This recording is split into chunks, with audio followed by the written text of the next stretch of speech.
Chapter 759. Duque received news that Kurtiras had gathered the Stormwind fleet to the North Stream coast, led by his rumored fiancée, Jaina Proudmoore. Lin was a little far this time, but he would arrive with the first and second fleets in about a week. Duque gritted his teeth when he heard the news. Jaina was a small matter, but he still had to focus on the battle at hand. The damned canopy of undead blocked most magical communication, which made it 80% more difficult for Duque to grasp the situation. That was not the most important thing. What was more important was that Antonidas had gone mad. Not only did he ask the Dalajan to look after his own fields, he actually used the Dalajan's losses as an excuse to refuse to provide enough food for the Scarlet Cross. A week's food is enough. Isn't that Rotterdam's territory? Let Rotterdam's army resupply themselves. Antonidas's words sounded sour. Mograine was furious when he heard that. He gritted his teeth and cursed, "Damn old man, you're not kind."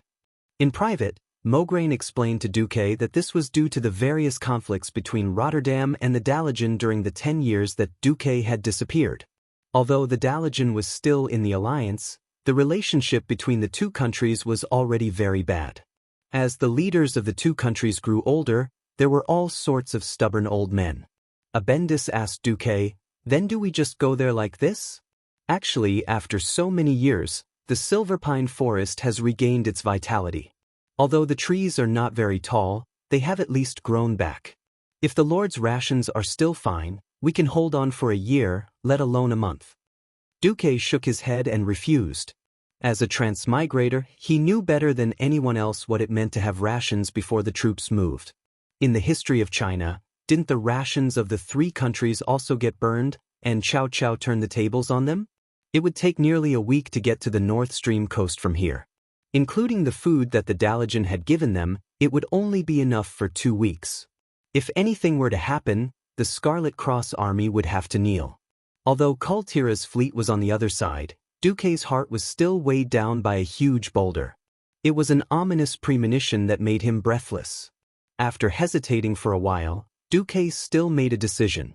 Even though the army was right next to the Dalajan, Duque had no choice but to go to the South Sea city-state to transfer food. Obviously, this was a bad situation. 5 days after defeating Arthas's Scourge army, Duque's negotiations with the Dalajan still had not made any progress. Antonidas didn't want to see Duque, so he sent Kale, that's to see the stubborn old man. Antonidas even asked Kaisi to urge Duque to bring the people of the Rotterdam kingdom away. After all, the owner of the South Sea city-state was actually Lucia, so of course, she would not stop Duque. Not only had food and armaments been replenished, but Duque had also received almost 10,000 soldiers. Moreover, the first batch of reinforcements from Stormwind City would arrive at the South Sea city-state in 3 days. Everything seemed to be on track, except for the fact that the Dalajan were still not very cooperative. "We can't wait anymore."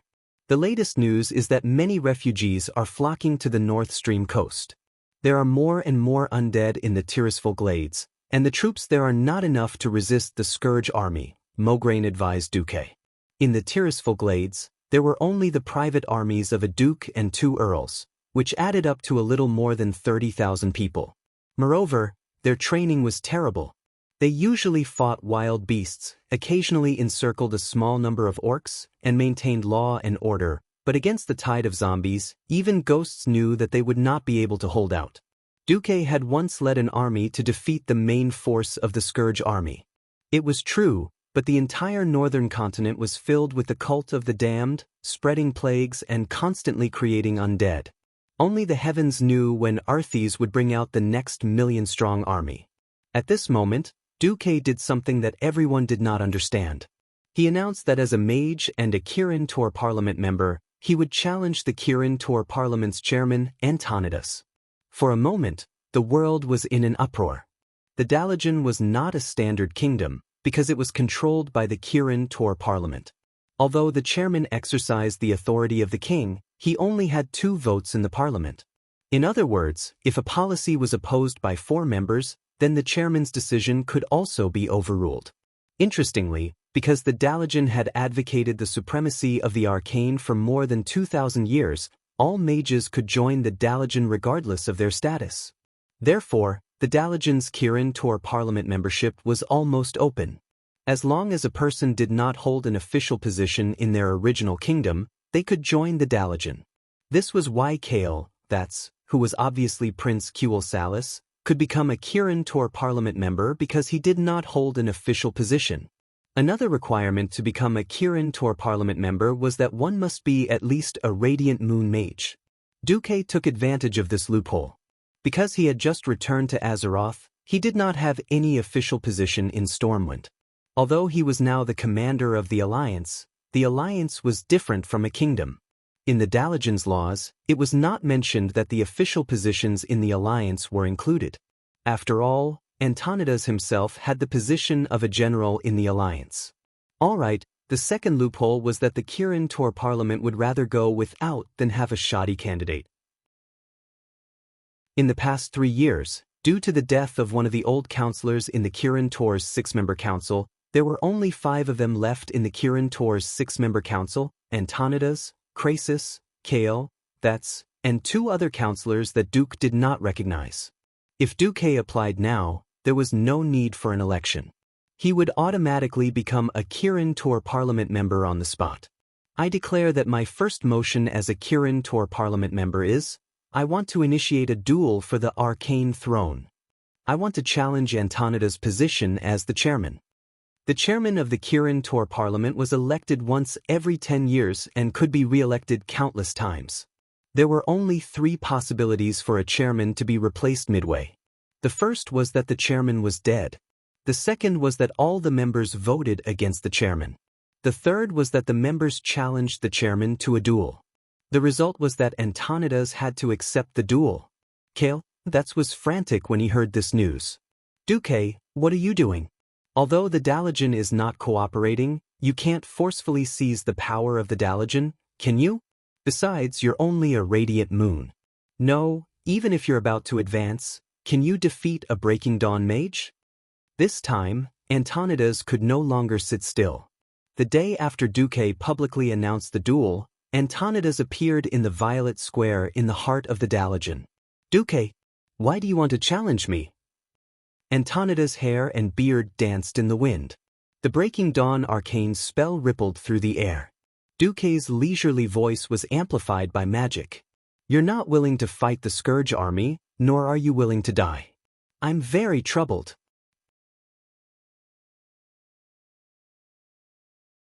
Chapter 760. Duque was already a legend. The legend of the previous generation. The legend of a poor boy who climbed to a high position on his own. It was also the legend of a mage reaching the peak. Countless mages of the new generation had an indescribable longing and expectation for Duque. Especially after Duque led the Scarlet Cross and lifted the siege of the Dalajan by the Scourge army, this longing and expectation reached its peak. To be honest, the Dalajan mages did not have much resistance to Duque's announcement of challenging the position of the chairman. After all, Antonidas had indeed aged over the years, and his extremely conservative policies were unpopular. Duque's challenge was a little sudden, but it was not unacceptable. But it should not have been this arrogant, and even wanted Antonidas to die. Mograine and Abendis could not believe their ears. Kale, that's handsome face was full of shock and disbelief. What did Duque say just now? The arrogant words that even Terenas did not dare to say when Lordaeron was at its peak really came from Duque's mouth? Was Duque going to become a tyrant? Even Antonidas didn't know what to say. At this time, Duque, who was under everyone's gaze, shrugged and let out a breath. Alright, the joke ends here. I've simulated what would happen if a great demon occupied a high position in the Alliance. Mograine and Abendis, and the other counselors, countless onlooking mages, damn it. Duque, what are you trying to do? Are you trying to scare us to death by saying something like this? What the hell are you doing? The next moment, Duque's expression began to turn sorrowful. His voice became low, and he began to speak in an almost mournful voice. I have had a very magical ability since I was young. I never believed in the holy light, but I can clearly distinguish between good and evil. 15 years ago, when I was still a mere magic apprentice, I saw an unforgettable scene. Duque seemed to bring up something that had happened 15 years ago when he was still a magic apprentice. This made the hearts of the big shots of the Alliance tense up. 15 years ago, as a magic apprentice? Wouldn't that be? I was lucky enough to get the opportunity to join the Stormwind City Royal Magic Academy. At that time, the strongest magician in the world, His Excellency Medivh, publicly announced that he was willing to accept me as his disciple. I refused. Although I pretended to be young and vigorous at that time, the excuse I used was that I wanted to be greater than greatness, that I wanted to surpass Medivh.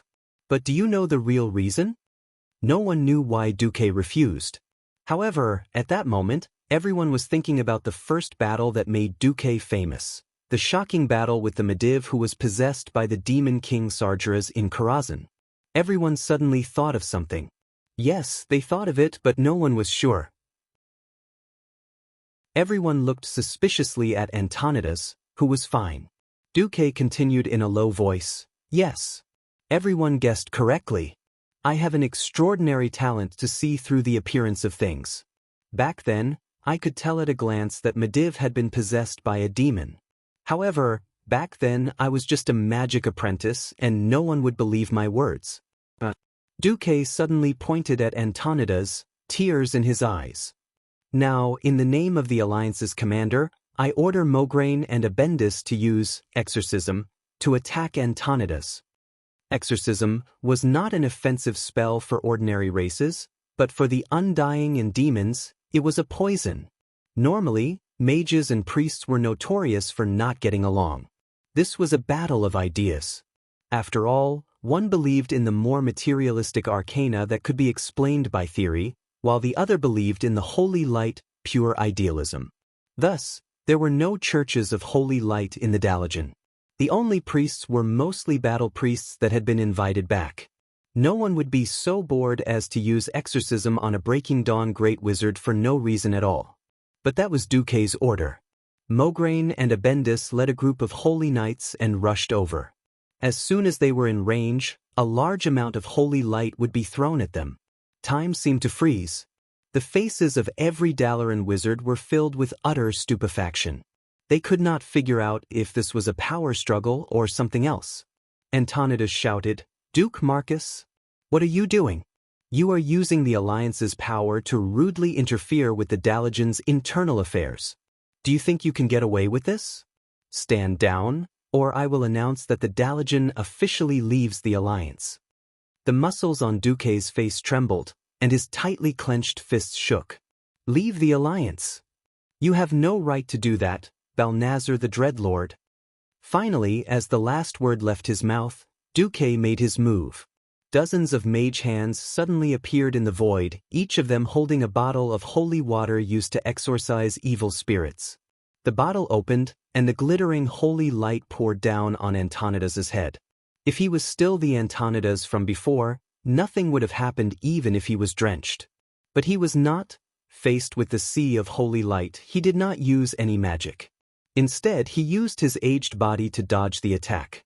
Even the best thieves would have to admit that they were inferior to him. He leapt backwards, and his entire body flew 20 meters away. That's right, Balnazar the Dreadlord. In the original history, he took the opportunity to occupy the body of Sidon Dathrahan when the humans attempted to reclaim Stratholme. He used the entire Scarlet Crusade as his tool and sacrificed countless fanatical warriors of the Scourge army. Because of Duque's appearance, history changed once again. Balnazar, who was supposed to attack Sidon, actually succeeded in ambushing the incomparably powerful Antonidas. If not for the system elf notifying Duque that the mark on Antonidas' head had changed to a hostile red, and that it was marked as undead, Duque would not have believed that Antonidas had been killed. Unfortunately, time could not be turned back. In order to prevent the hundreds of thousands of Dalajan citizens from being killed by Balnazar, Duque could only expose Balnazar in front of everyone. The next moment, Duque used Blink to appear in front of Balnazar and hit Antonida's body with a magic staff enchanted with exorcism, knocking the Dreadlord out of Antonida's body. What appeared before everyone's eyes was a huge, evil, and terrifying existence. Chapter 761. Gigantic bat wings spanning more than 8 meters, a 3-meter-tall body clad in armor, fingers as sharp as hooks, a human face that was as dry as a skeleton, and strange horns that stretched towards the sky. All these characteristics pointed to the fact that Balnazar was a dreadlord. On the ground was Antonidas, who had collapsed. A Breaking Dawn archmage, an iconic figure who was hailed as the ultimate force after the Guardians ceased to exist, had actually been silently killed and replaced? Such a strong contrast caused all the Dalajan mages to lose their ability to speak. A shudder that came from the depths of their souls caused most of them to open their mouths wide in fear. They wanted to scream out of fear, but they could not even utter a single sound. Only the most clear-headed ones took action without hesitation. Mograine and Abendis's paladins were charging forward at full speed. Kale, that's roared angrily after regaining his senses, and a mysterious magical wave rose from his body. It was a mysterious spell that did not belong to any magic that Duque knew of. He did not know what it was, but it was clear that Balnazar's entire body was convulsing. No matter how hard he struggled, he could not move. Good job! Duque and Mograine shouted at the same time. With another flash, or if Mograine charged for another 3 seconds, they would be able to kill their way to the Dreadlord and let him have a taste of the fear of death. Right at this critical moment, a shocking change occurred once more. The 2 Kirin Tor counselors that Duque had never paid attention to had transformed. It was not accurate to say that they had transformed. They had revealed their true faces. They had cursed the followers of the church. The system genie's scanning ability was amazing. It could detect any life form that was different from humans, and it could also sense the presence of hostility. Unfortunately, it could not scan the hearts of people. These were 2 counselors who had fallen into depravity and longed for immortality. But now, they were still living people, radiant moon mages that could use normal magic. They had made Duque suffer the moment they made a move. This was an attack from a mage tower that possessed extremely high magical power. As the original masters of the Dalajan, they firmly controlled the most powerful mage tower in the Dalajan. An unimaginable arcane storm descended from the purple mage tower ball. Countless energy beams that resembled arcane missiles instantly intertwined like vines, firmly blocking the path between Duque's trio and the Dreadlord. If Duque had not mastered advanced spatial magic, which allowed him to reduce the distance of his blink at critical moments, even someone as powerful as Duque would have been killed in an instant. Gala that was seething with anger. His golden hair fluttered in the wind due to his anger and the rich arcane fluctuations. Kale, that's looked like an angry golden lion. Haha, we humans don't have eternal lifespans like you elves. If you want to blame someone, blame that damn racial limit. Galatha was already 60 years old. According to the lifespan of humans in this era, that was almost the limit. It's useless even if you kill us. We've already offered our souls to His Majesty the Lich King. Fat-Eyed was almost the same. They had used their entire lives to climb to the Radiant Moon rank. They were unwilling and unwilling. Thus, under their inflated ambitions, they fell into the path of demons. On the other side, the Dreadlord Balnazar suddenly laughed maniacally. Not bad, not bad.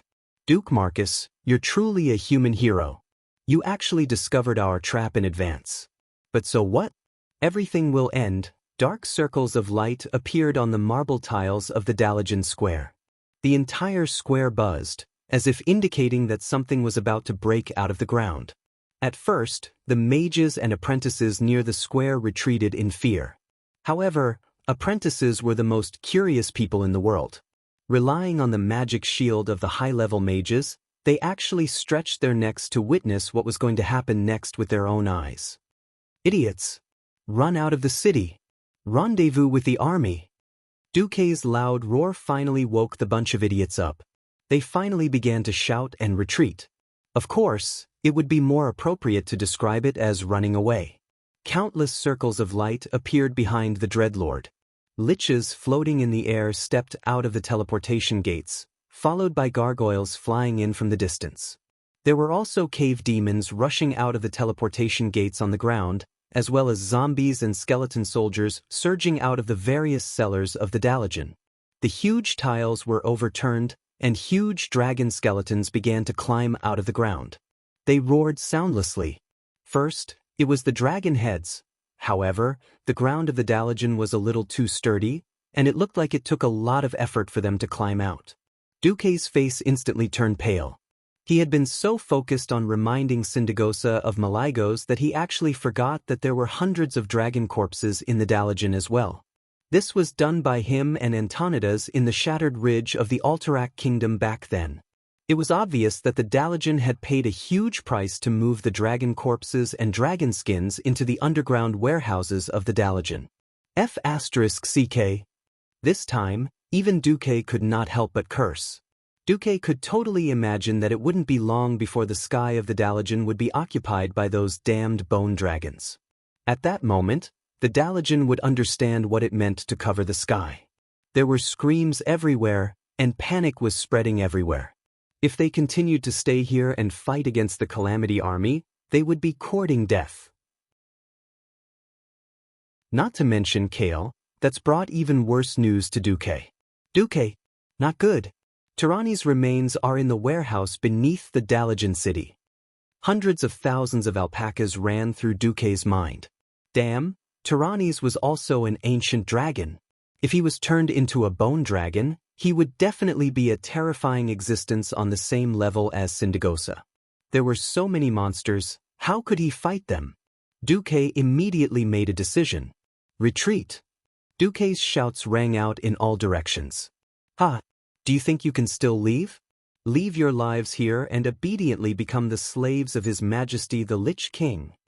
The two fallen Kirin Tor counselors laughed. Duque's gaze sharpened as he said coldly, "Idiots! Don't compare me to trash like you radiant moons." Countless magic circles suddenly appeared in the space around Duque. Those were thousands of passageways connected to the elemental realm. Impossible! Fear gripped the hearts of the two counselors.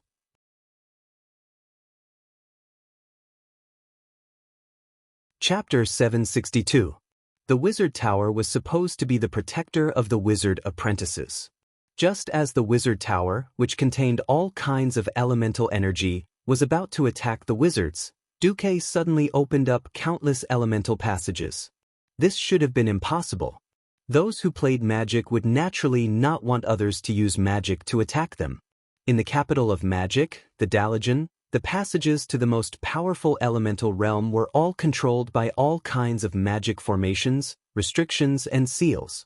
It was possible to cast magic of the Morning Star level or below, but every high-grade magic had to be approved by a higher-level controller. This meant that unless one was playing with elemental magic that was not familiar to the world, what magic one used, and how high the level of magic one could use, would all depend on the Kirin Tor Parliament. In the eyes of the two counselors, Duque was an outsider, and it was impossible for him to use high-grade magic here. Obviously, Duque had subverted their imaginations. Impossible? The corner of Duque's mouth curled up into a cold smile.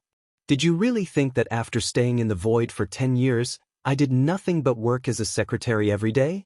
Ahem, although developing the Windrunner sisters was a fact, I really did train. The biggest result of training was that I crammed a large amount of magic knowledge, and also maximized the usefulness of the system elf. It was only at this moment that the two counselors noticed that the corpse of Antonidas on the ground had been grabbed by the collar by Duque. Suddenly, an electric current shot out from Duque's body. In the sky that was once again covered by the canopy of necromancy, this lightning zigzagged out, breaking through the dark clouds that were boiling like porridge, and then spread out like an umbrella, shooting into the wizard towers of all sizes. Suddenly, a red dot like a laser appeared between Duque's eyebrows. As the red dot shook intensely, it was like a boulder falling into water, creating a circle of mysterious ripples in the void that could not be explained by the theory of arcane spells. The circle of mysterious power spread out to a radius of 3 to 4 kilometers. Kale, that's watched this scene unfold in shock. He did not know what Duque had done. In the blink of an eye, he was still struggling to activate his own mage tower to fight against the other mage towers controlled by the Scourge army. Elemental missiles rained down on each other in a frenzy. His mage tower had the support of Qul Salis, so it was naturally of a higher grade than other mage towers.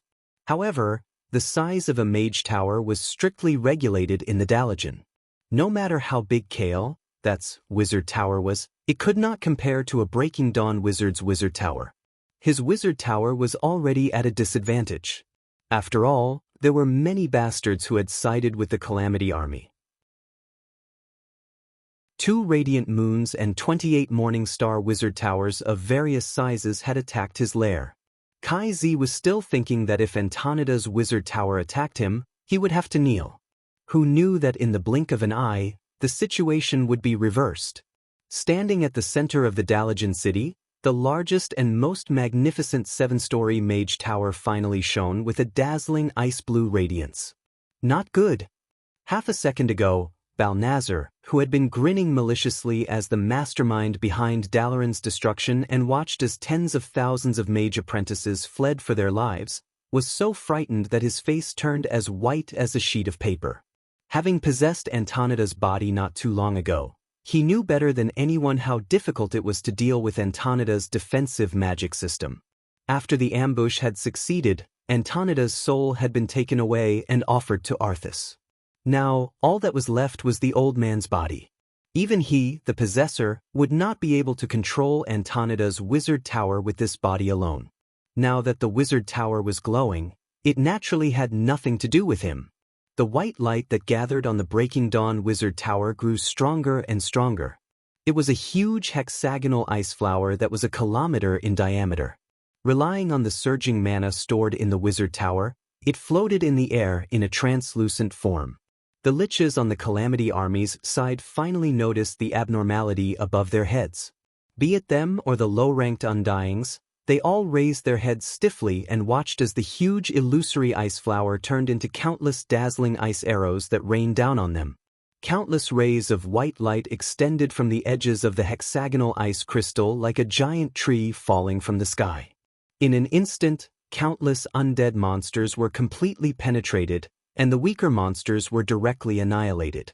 The stronger ones were like the nails used to fix the monsters in place during dissection, firmly nailing them to the ground. Kill, that saw with his own eyes a few cave demons that were larger than carriages being nailed to death. No matter how their bodies twisted and convulsed, they were unable to break free. It was not just Antonida's wizard tower. All the other wizard towers, regardless of whether they had a master or not, as long as they were below the Radiant Moon rank, were forcefully controlled by Duque.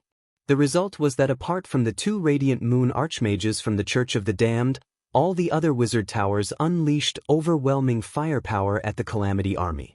It looked more like a trap set by Duque than the Calamity Army. Next, the ice crystals in the sky suddenly split apart, turning into 6 incomparably large ice blades that dealt a fatal blow to Balnazar. Usually, he would not dare to take a direct attack from a Breaking Dawn wizard head-on, let alone with the support of the wizard tower. Balnazar twisted his body and raised all the shields he could, not even hesitating to use the low-ranked Undyings as meat shields. However, he was still unable to dodge the 6 consecutive ice blades controlled by Duque.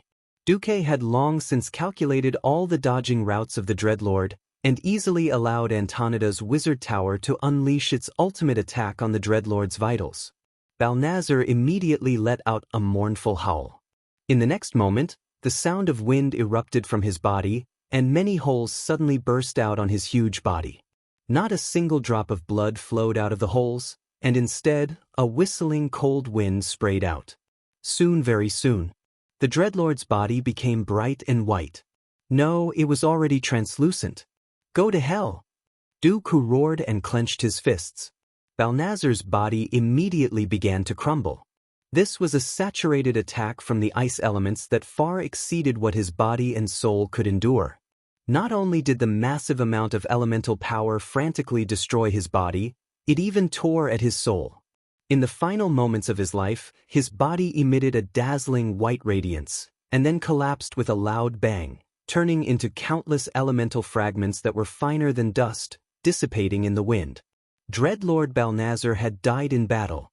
At this moment, Not a single disciple of the Church of the Damned dared to believe their eyes, and not a single lich dared to challenge Duque.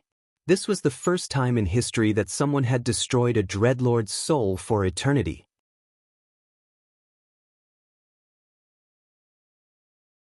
Chapter 763.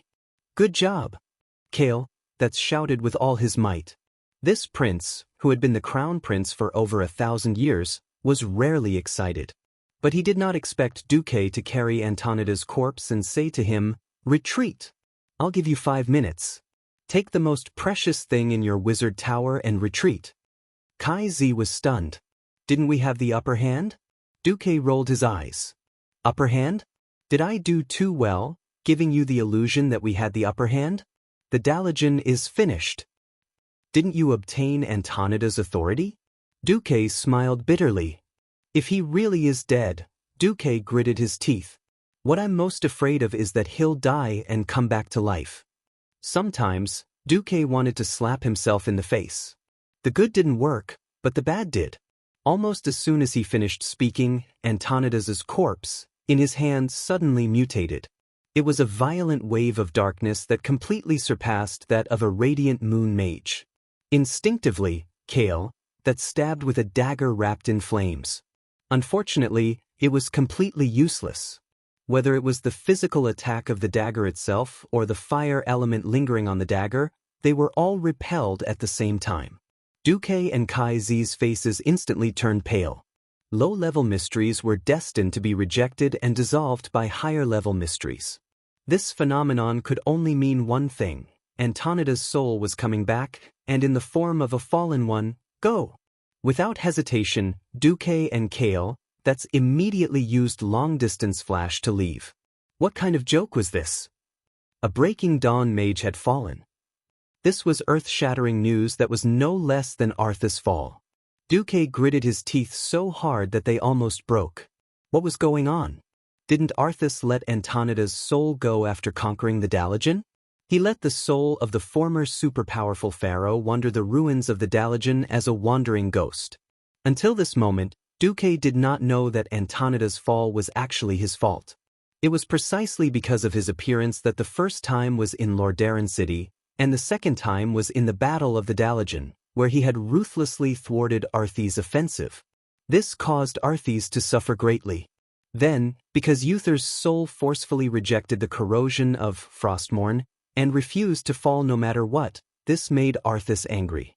When he had no helpers, the Dreadlords happened to deliver Antonida's soul. At this moment, in the northern part of the Daligen, the surface of Lake Lordamere was strangely cold in summer. No one would have thought that just inserting Frostmourne into the lake on a hot summer day would freeze the lake with a radius of over 100 kilometers. Arthas leaned on his sword and looked coldly at Dalaran, who had fallen into chaos as the magical radiance continued to shine. Not enough. Not enough. This was far from enough. What the Lich King wanted was even greater destruction. Even more death. Arthas' voice was dignified. Do you understand? My new servant. Understood. The one who replied was an incomparably powerful soul. His soul was so focused that if one did not look closely, they would not be able to tell that he was actually a soul without a physical body. A soul chain as thick as a thumb extended from Arthas' hand and disappeared less than half a meter away. Surprisingly, the other half of the chain was connected to the neck of the soul wearing a luxurious mage robe.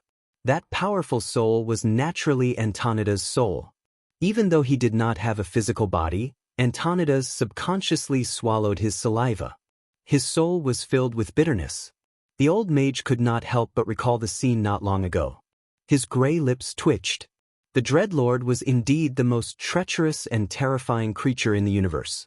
Originally, because he was stronger, he had chased after the Dreadlord that he had injured with one blow.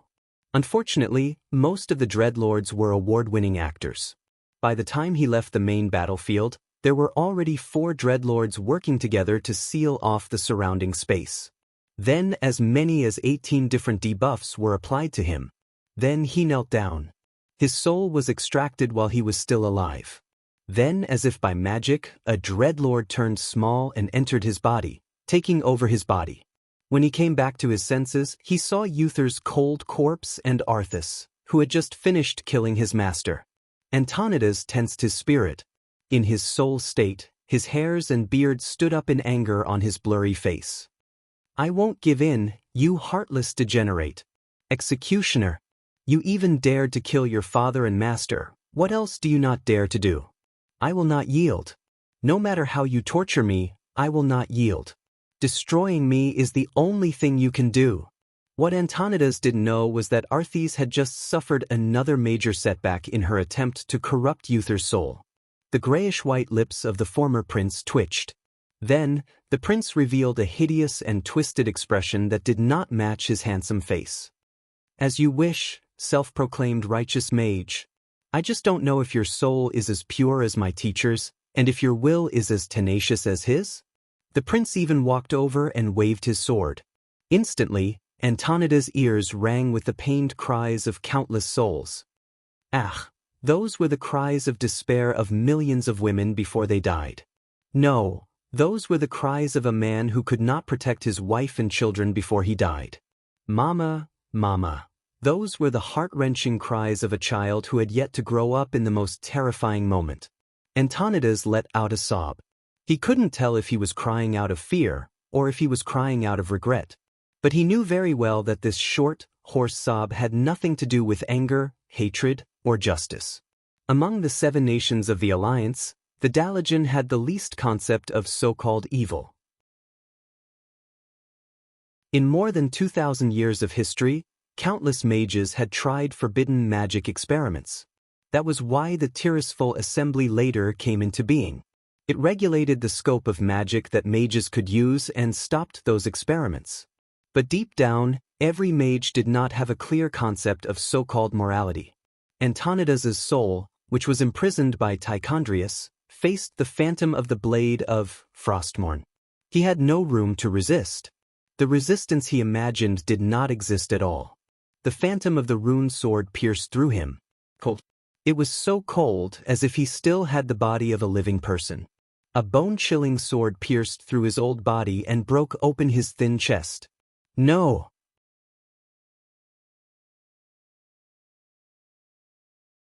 Chapter 764. Antonidas's soul was pierced by the Frostmourne, like a piece of barbecue meat pierced by a barbecue fork. When Arthas retracted the sword, the old mage's soul followed it. The old mage was about to scream in fear, but he suddenly wondered if he was hallucinating. On Arthas's still handsome face, the old mage seemed to have a trace of remorse in addition to endless anger. Arthas withdrew the sword, as if shaking off the blood stains on the sword, and flung the old mage's soul that was originally pierced out of the sword. The old mage's soul could not go anywhere.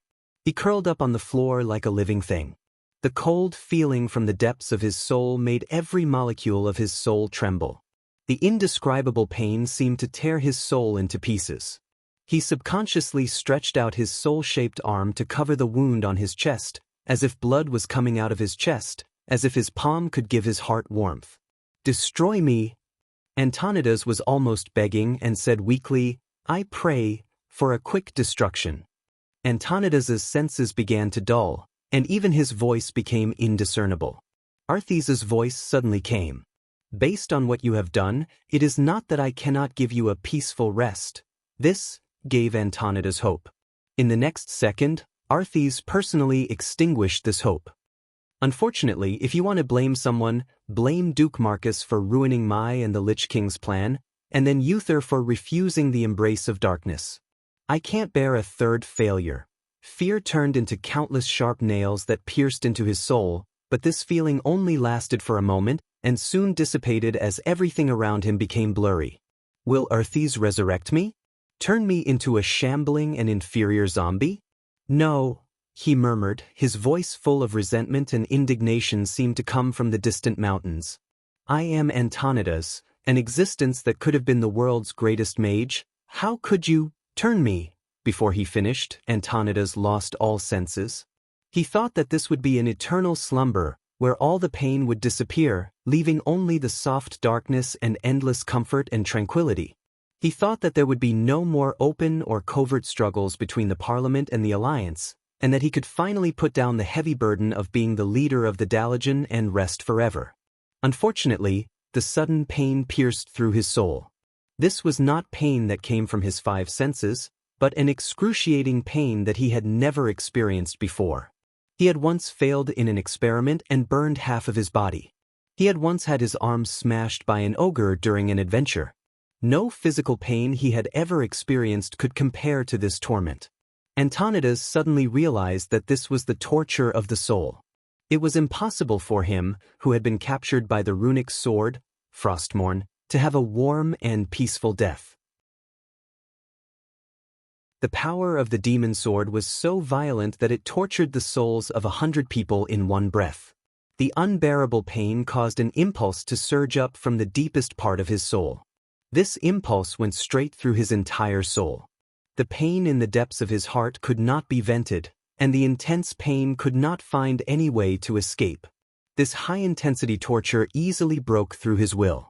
Almost at the same time, in the shallow layer of Antonidas' soul, there was a tempting demonic voice that was slowly guiding him. Do you desire eternal life? Do you not have as much energy as before? Do you hate your aging body? Do you feel that you cannot let go of your power? Do you think that human life is not enough to explore the endless mysteries of magic? The 5 questions played in a loop. Antonidas wanted to resist, but he could not help but sink into it. He wanted to say no. But every time he was about to say it, his heart would tell him that he was lying. He rejected it 1,000 times, but the demonic voice asked him 10,000 times. The more he resisted answering, the more sorrowful he felt in his heart. Not only did it increase his pain, but it also made the voice sound even more blood-curdling. He did not know how many times it repeated, but finally, yes. I am a coward. I hate myself for being weak. You win, I surrender. Along with the humiliating declaration, the defense in his heart finally collapsed like a dam. The dark and cold tide drowned his heart and quickly changed his soul. After a long time, the darkness dispersed from his senses, but everything in front of him did not return to color. Antonidas did not need to rely on the 7 colors of red, yellow, and blue to recognize the guy who tortured him, because even in the colorful world he was only made of black, white, and gray. The rune magic sword, Frostmourne, that had devoured his soul was still shining brightly. Arthas raised his other hand and made a summoning gesture. This was how he pulled him out of the terrifying world that was sealed by the magic sword. Demonic spirit, before you return to your own skeleton, you will be like this. When you return to your own body, you will become a powerful lich, Arthas told Antonidas in a tone of judgment. Lich? I actually became a lich? Antonidas felt a wave of humiliation, but also a kind of pleasure. Arthas continued, although I do not want to admit it, I found that I do need a few loyal commanders to help me control the growing Scourge army. Now you, the once revered great sorcerer, will serve me. Antonidas felt an indescribable fear. No, I refuse. My magic will not pour out on my people, and every mystic who yearns for the mysteries of magic. Although his voice had become hollow and grotesque, Antonidas tried to make his voice sound dignified. Is that so? The evil prince made a gesture. It was just a slight movement of his fingers, but this extremely subtle movement caused him to shrink his entire soul due to the sharp pain. With unbearable pain, the old mage finally realized how powerless he was in front of the most powerful Death Knight. He finally realized that he had become the devil's tool, just a little more advanced than those rotting corpses and stinking ghouls. A few days later, he followed Arthas back to the Daoist, a place he was very familiar with. Then he sensed his own body. Go, let me use your mages. The fallen prince said arrogantly. Antonidas let out a shrill scream and rushed to his own body. On this day, an extremely powerful lich was born.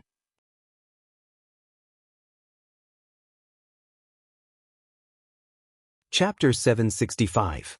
Thousands of meters away, Duque and Antonidas could already see each other. They both felt bad. Duque's heart was filled with sighs. Even though he knew that Antonidas would fall, He had never thought that a Breaking Dawn mage who had fought for the Alliance for more than a decade and was hailed as the top combat power would end up like this. Duque did not know if he would end up worse than Antonidas if he really fell to Frostmourne. Of course, it was very likely that he would, because he did not believe in his own moral principles. It was ironic that the most immoral person was the most determined warrior, unwaveringly leading the Alliance to fight against evil. Thinking about it made him chuckle. However, as a man who could move the entire world, the smartest way for Duque was to not let himself fall into that kind of tragedy. As for Antonidas, he saw Duque use the magic circuit in his body to control the Dalajan's mage tower and stop the Scourge army's attack, becoming the savior of the world once again. For some reason, hatred seemed to grow in his illusory soul shell as if it had a life of its own. He activated the secret door left in his lifeless body.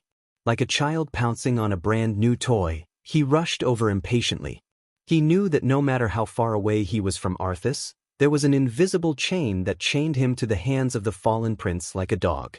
He was powerless to change his fate. At this moment he started to hear whispers. "Kill Duque and let him serve my glory like you, Antonidas. You will work for death together, and you will both desire to obey and be enslaved. Arthas is my first and most beloved Death Knight. He will forever command all of you, and all of you will feel honored." Frostmourne was tempting Antonidas, wanting to kill Duke Marcus, who was in the midst of a hero.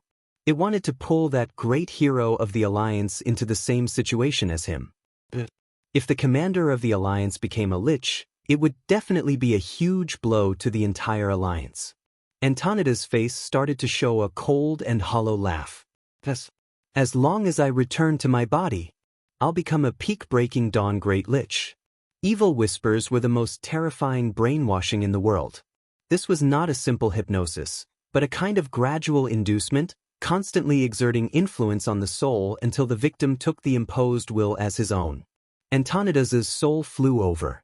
In an instant, he entered the body that he was extremely familiar with. Such a familiar feeling. This was the feeling of a mortal body. For a moment, Antonidas almost thought that he could be resurrected. Unfortunately, this was a beautiful and cruel illusion. His soul was no longer that of a human. Arthas had cut off his path of retreat from the very beginning. After being transformed by Frostmourne, it was impossible for his soul to return to the past. Demon spirit, then lich. Not bad. That bastard Balnazar didn't do anything to my body, Antonidas cursed. Balnazar didn't even alter the old mage's body or leave any traces of evil on it in order to hide it perfectly. Even though it was to carry out a bigger scheme, it had undoubtedly benefited Antonidas. If his remains were destroyed, even if he became a lich, his strength would be greatly reduced. The moment he returned to his body, the signs of a living person on the surface of the old mage's body rapidly faded. His already dark yellow skin shriveled at a speed visible to the naked eye, and his white hair became incredibly dull. Due to the shrinking of his skin and muscles, his eyeballs looked like they were about to pop out of their sockets. Opening his eyes was actually opening his spirit sense. Antonidas saw his palms that were no different from a zombie's, and he couldn't help but feel sorrow. No. First, it was a roar of denial, followed by endless jealousy in his heart. How can I be the only fallen one? Only Duque. I can't let Duque go. However, a situation that Antonidas had not expected happened. His repeated murmurs, which were like a curse, were suddenly like a goose that had its neck grabbed, unable to make a sound. If he could still sweat, at this moment, Antonidas would definitely be drenched in sweat. Beside the Dalajan city, Duque and Kale, that's met up again. Kale, that's had obviously returned to his mage tower. He looked at the scene and was a little puzzled. Antonidas, that lich didn't catch up? And the authority? In his field of vision, the mage tower's authority had not completely fallen. The hundreds of mage towers in the Dalajan city were clearly firing at each other. Countless elemental lights intersected in the air and then bombarded each other's towers. If not for the fact that this was a battle to the death, it would be even more spectacular than a fireworks show. The powerful mana shock had destroyed half of the city in just a moment. Almost all the streets were burned in the flames. There was no destruction like in other cities. Instead, because of the exaggerated turbulence of energy, the collapsed buildings were more like some kind of magical and evil work of art. One of the mage towers exploded. It was originally destroyed by fire elements, but during the explosion, it caused a gap in the world of ice elements to collapse. A huge amount of ice elements sputtered out and froze all the scattered bricks in the air. Even the mage apprentices who were seeking refuge near the mage tower and the undead army who were slaughtering were completely frozen. The originally solid tiles on the streets were like waves formed by pixels, arching up layer by layer and falling down layer by layer. The entire Dalian city seemed to be experiencing a never-ending earthquake. However, thanks to Duque's temporary control over the mage towers and the clear arrows on each mage tower, more than half of the mages and mage apprentices managed to escape to the west of the city. More than half of the mages and mage apprentices managed to escape to the west of the city. Outside the city was an army of 100,000 that was ready for battle. Seeing Duque and Kale, that's come out, Mograine, who had returned to command the army a step earlier, heaved a sigh of relief. Cover each other, retreat. Our target, Silverpine Forest. At the start, the army with the Scarlet Cross as the core was still very nervous. Several huge phalanxes faced the Dalian city, taking turns to retreat in an orderly manner. As the supply troops had already set off, most of the remaining soldiers were warriors, as well as the hesitant Dalian spellcasters and guards. Kale, that's raised his Dalian councilman flag further south of the army. This flag was like a magnet, quickly attracting the people of Dalaran who were fleeing in a panic.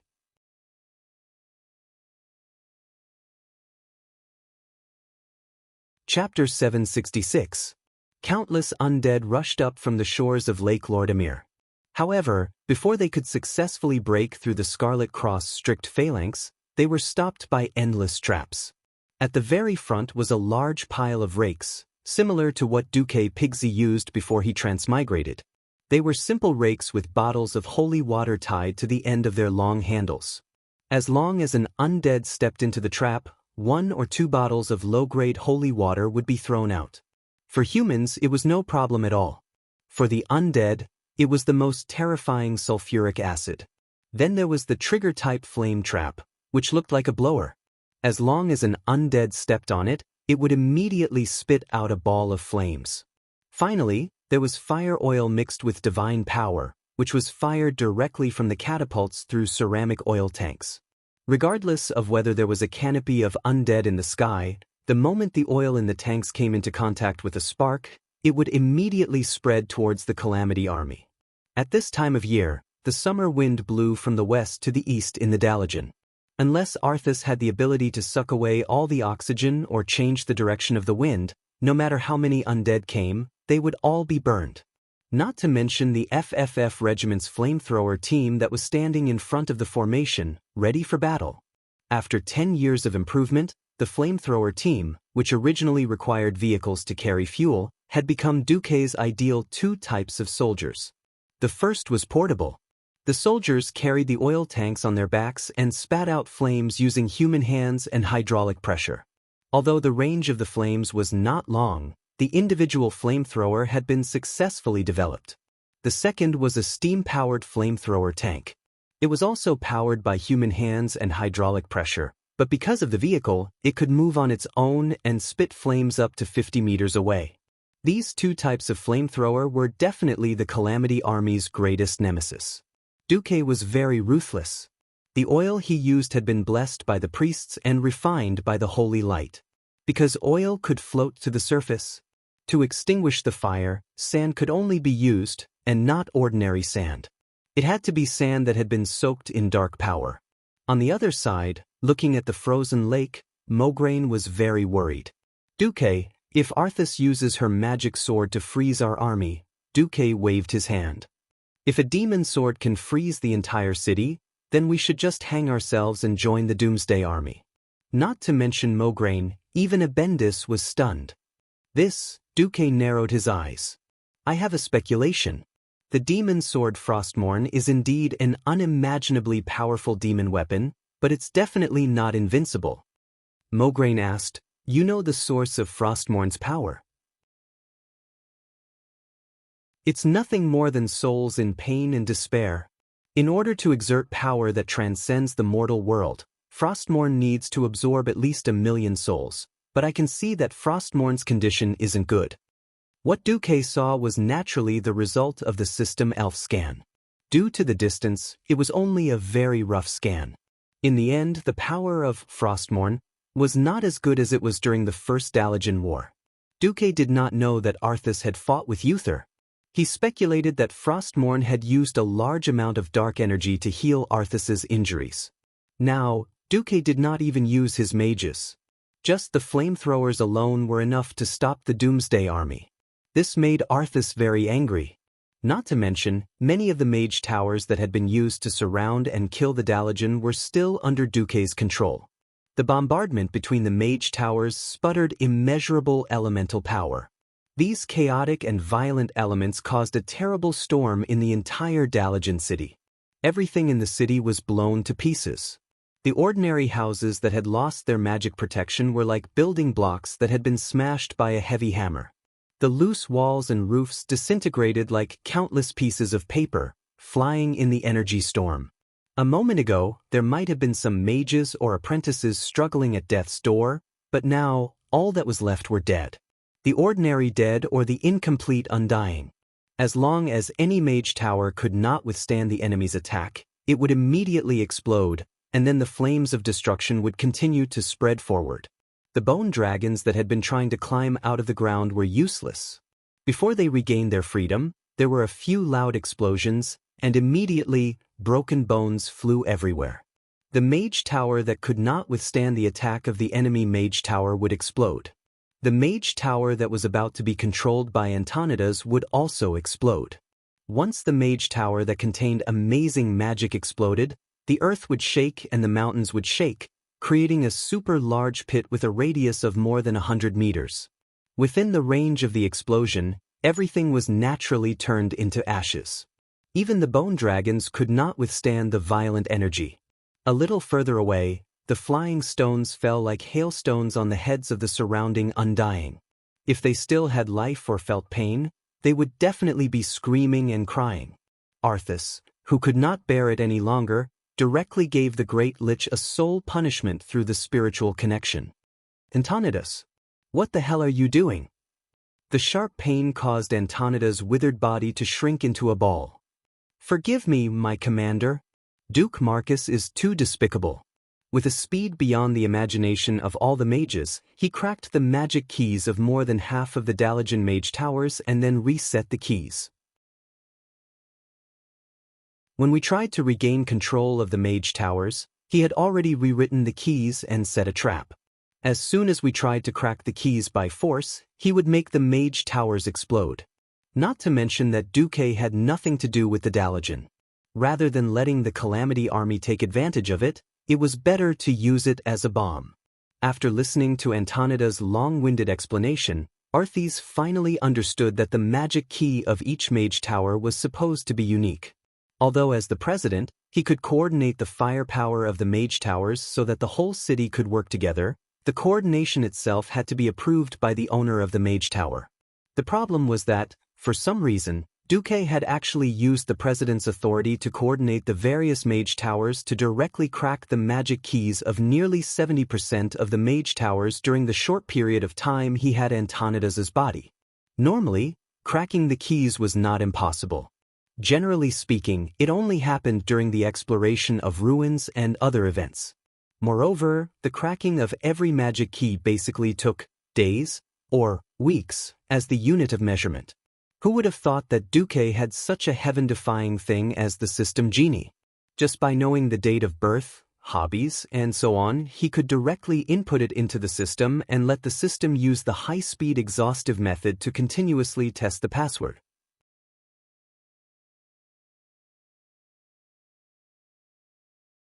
Chapter 767. Most of the Magus Tower keys weren't that advanced, and they wouldn't be rejected for the day after failing 3 times. As a result, 70% of the Magus Tower keys were forcefully tested by Duke's system elves countless times, and all of the keys were broken.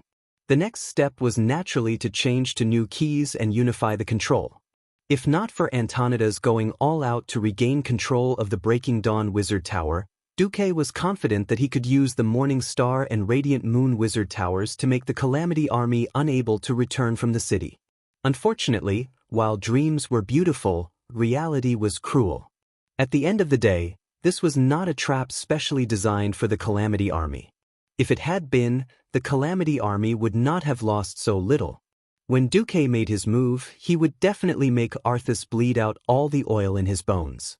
The flaming oil that was thrown out would ignite whatever it touched. Coupled with the strong summer winds, it immediately formed thick smoke that engulfed the Calamity Army. It was not that Arthas had not thought of using Frostmourne to change the direction of the wind and choke the Scarlet Cross half to death. Then, the Undying Warriors would take the opportunity to sneak in. Seeing the human warriors covered their mouths and wearing goggles similar to those of the Griffin Knights, Arthas could not help but frown. Damn it, Duque had long been on guard against this. Arthas spat hatefully, bastard. Should I say that Duke Marcus is indeed the best commander in battle in the previous generation? At this moment, a muffled sound of thunder came from the sky not far away. A small piece of condensed dark cloud gathered above the vanguard of the Calamity Army at a speed visible to the naked eye. Then, with a few loud booms, purple lightning bolts exploded in the midst of the gargoyles flying in the air. The purple lightning balls accurately struck the gargoyles. These monsters that were not particularly strong were blown to pieces in an instant, and stones flew everywhere like hailstones falling on the heads of the zombies below, causing considerable secondary damage. If it was an army of the living, their morale might have collapsed in an instant. While morale was meaningless to the undead, the losses of the army were real. Arthas asked him reproachfully, "Antonidas, how are you now? How much has your strength recovered compared to when you were alive?" If the old Breaking Dawn mage's face had any color left, he would definitely be blushing. 70%. It was the sound of a mosquito humming. "What?" Arthas exclaimed in shock. Left with no choice, Antonidas revealed his great lich body to Arthas. Arthas gnashed her teeth so hard that they nearly shattered. Suddenly, a cloud of black smoke rose beside Arthas, and the huge figure of the Dreadlord appeared. Arthas was filled with displeasure. "What are you doing here?" "Now is not the time to defeat Duke Marcus." Ticarios pointed at the Red Army in the distance. Even the Dalajan soldiers and mages who had fled the Dalajan city in a panic had begun to form a tighter formation. Many mages had calmed down and joined the Alliance's ranks, using their powerful magic to attack the Scourge's air force that was attempting to charge at them. Even though these hundreds of thousands of people were retreating, they gathered together and retreated in an orderly manner. Unless Arthas could create a huge earthquake, or use an overwhelming air force to break through the Alliance's defensive line, there was no way they would be able to win. Arthas knew this, but she snorted coldly and did not respond to Ticarios' advice. "Arthas, the Lich King has sent a new order." The Dreadlord was sent by Kil Jaden to monitor the Lich King Nuzul, so they at most addressed the Lich King as Lord, while the Lich King's subordinates had to call Nuzul Your Majesty. It was only when the Dreadlord mentioned the Lich King that Arthas' expression turned serious. "Speak. He wants you to prioritize reviving Kel Thazad. That way, you will have two loyal and powerful Great Liches. You won't only have one half-baked Great Lich now." Ticarios glanced at Antonidas, not bothering to hide his sarcasm. Antonidas, whose strength had dropped, was clearly furious, but he did not dare utter a single word. In the Burning Legion, strength was the right to speak. Even if he was at his peak condition, he would still have to lower his head in front of the Dreadlord leader, let alone his current state. Not to mention that Ticarios had personally attacked him and captured his soul. On the other side, Arthas looked at the disgusting thing in Ticarios' hand and could not say a word. It was really ironic. Nuzul first revived Kel Thazad into a weak lich. At that time, it was Arthas, as a paladin, who personally defeated Kel Thazad, tore the lich into rotten bones, and left him to rot in the wilderness of Andoril. Unexpectedly, he, who had destroyed Kel, Thuzad, had to go back and personally resurrect Kel, Thuzad.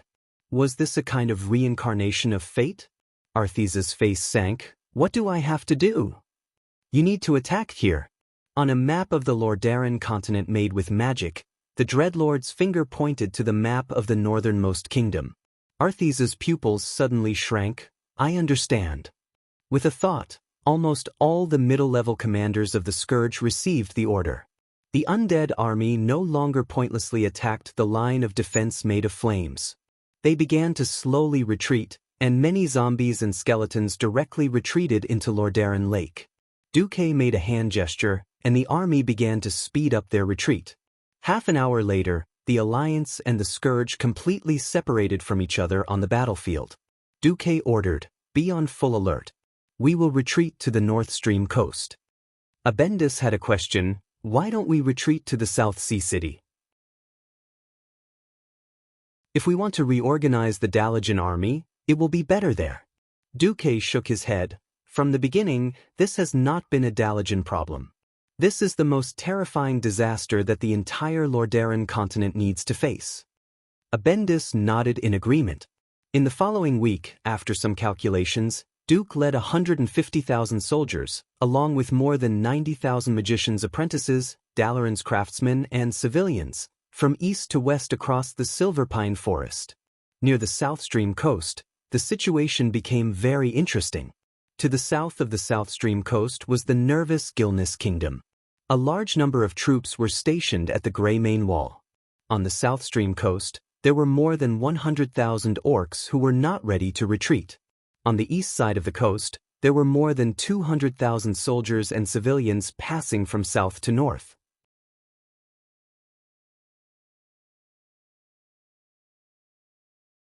Chapter 768.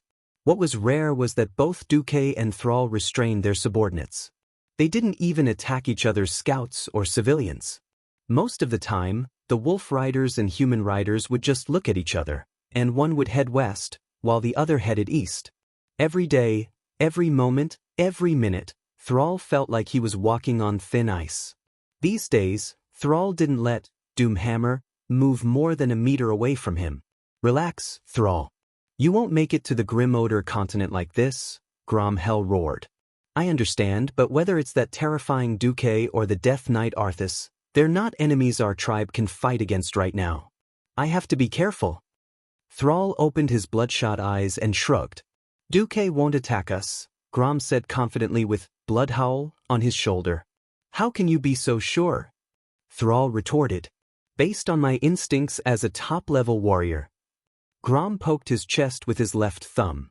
Thrall was momentarily speechless. Don't underestimate my instincts. I've been in this world for 15 years. I've seen almost all kinds of humans. Righteous, resolute, despicable, treacherous, but Duke Marcus is definitely the most special one. Grom's blurred vision seemed to indicate that his soul had temporarily returned to the past. Why? Because he's more like a prophet than a prophet. He knows how the situation will develop, and he'll know what needs to be done to turn the situation around. Whether it's our enemies or allies, they're all just pawns on his chessboard. He'll always choose to obtain the biggest victory with the smallest price. Grom. Thrall sighed. That doesn't sound like something you would say. Grom didn't think much of it. Of course it's what Orgrim said. I knew it. Thrall sighed again, but he couldn't help but feel respect for both the former chief and Duque. What a terrible opponent. People stand on the clouds and look down on the earth, but we can only rely on our intuition to find the way forward in the dark. When Sal unintentionally praised Duque, Duque himself was actually worried. Now, he didn't know how the situation would develop. The original history books could already be burned as firewood. Although Arthes committed patricide according to the original version, what happened next was far too different from the original version. First, they attacked the Dalajan in advance, then Antonidas turned into a great lich, and the Second Dalajan War. The latest news was that Arthas had sent Antonidas to command the newly received Dalajan Undead Legion to attack the South Sea city-state. Meanwhile, Arthis herself led the main force of the Scourge to attack the wall of Thoradin. Oh, the news from half an hour ago was that the Saladin wall had fallen. This was because Arthis had used Frostmourne to create a huge frozen slope, allowing hundreds of thousands of undead to rush up the originally steep city walls along the slope, forcing the Storm Guardians to fight a decisive battle without any geographical advantage. Garen Trollbane was scared out of his wits. While he urgently recalled his soldiers to Torrent Castle to prepare to defend it, he sent a note to the Alliance, hoping to rejoin the Alliance. Mograine and the other Lordaeron generals scoffed at such opportunists. Mograine didn't hide his disdain for Garen. You left the Alliance when there were no benefits, and now you want the Alliance's protection when your home is being attacked? As for Garland, Duke also despised and hated him to the core. Knowing that Garen was another patricide, Duke didn't even have the thought of summoning Stormguardian back to the Alliance. Before he had evidence of Garen's patricide, as long as Garen was king, letting the people of Torrent Castle return to the Alliance would be like putting a poisonous snake in his pants.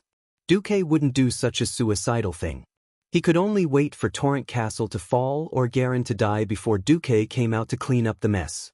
The South Sea City-State's defensive line was very solid. Dwarves were the most loyal allies of humans. After hearing the news of Duque's return through magic transmission, Kudrin Wildhammer decisively believed in Duque's judgment.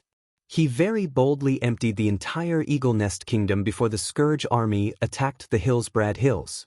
Most of the civilians had been evacuated to the wetlands across the sea through South Shore's port.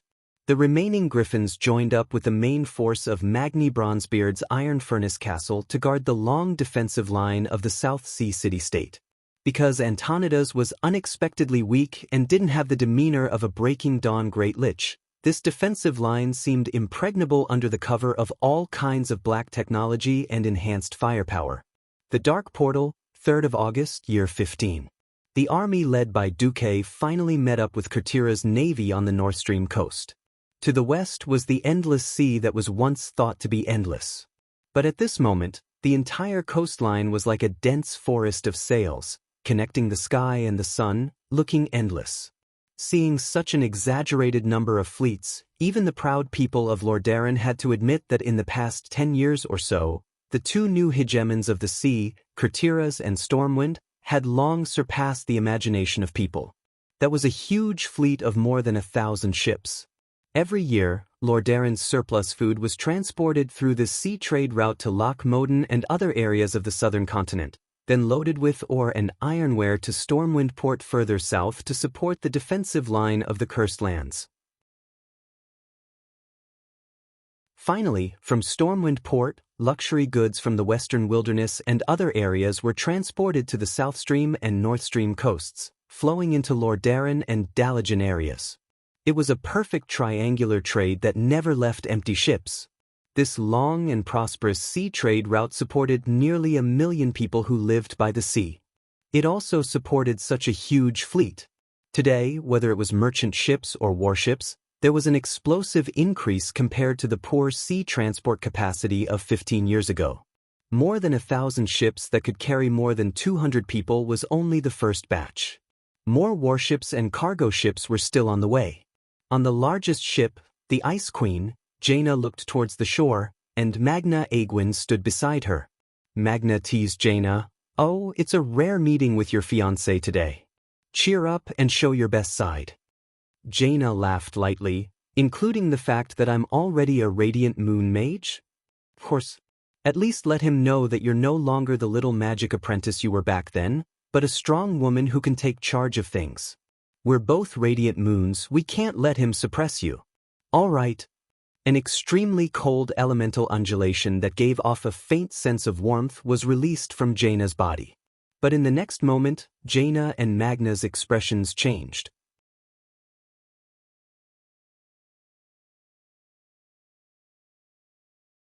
Chapter 769. It was spreading endlessly. Although it would no longer be the Eastern Kingdom that had lasted for more than 2,000 years of peace, the people had at least enjoyed another 10 years of peace. The previous battle at the Dark Portal seemed like it had happened yesterday to many middle-aged and elderly people.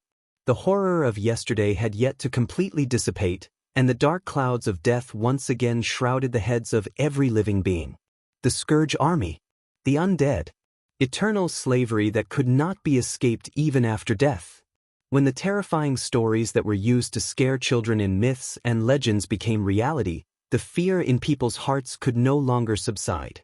Not to mention, the fall of the capital of the two most powerful kingdoms in the alliance pushed the fear to its peak. They had once thought that they would be safe once they reached the seaside. When the refugees escaped from the dark world that was shrouded by the canopy of undead to the seaside, they found that they still did not feel safe. Unlike the first battle at the Dark Portal, the people in Stormwind City who were waiting to retreat also felt uneasy. The key was that there were several tall and majestic walls behind them, which gave the refugees an inexplicable sense of security. At least they felt safe before they saw the ferocious faces of the orcs.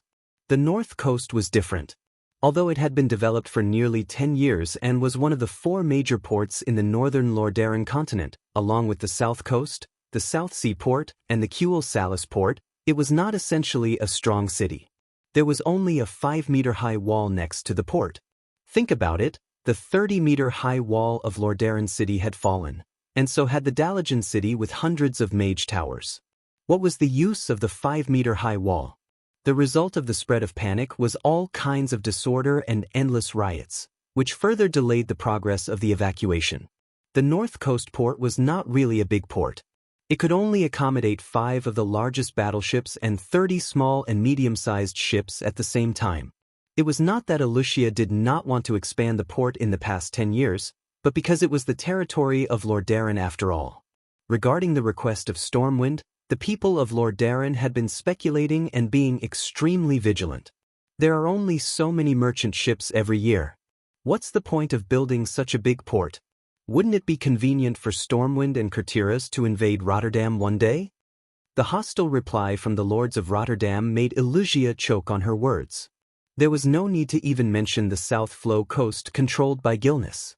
Gilnis' power was constantly shrinking, but he still hadn't given up his country's control over the southern part of the Silver Pine Forest. As a result, the 2 coastal ports could not be expanded.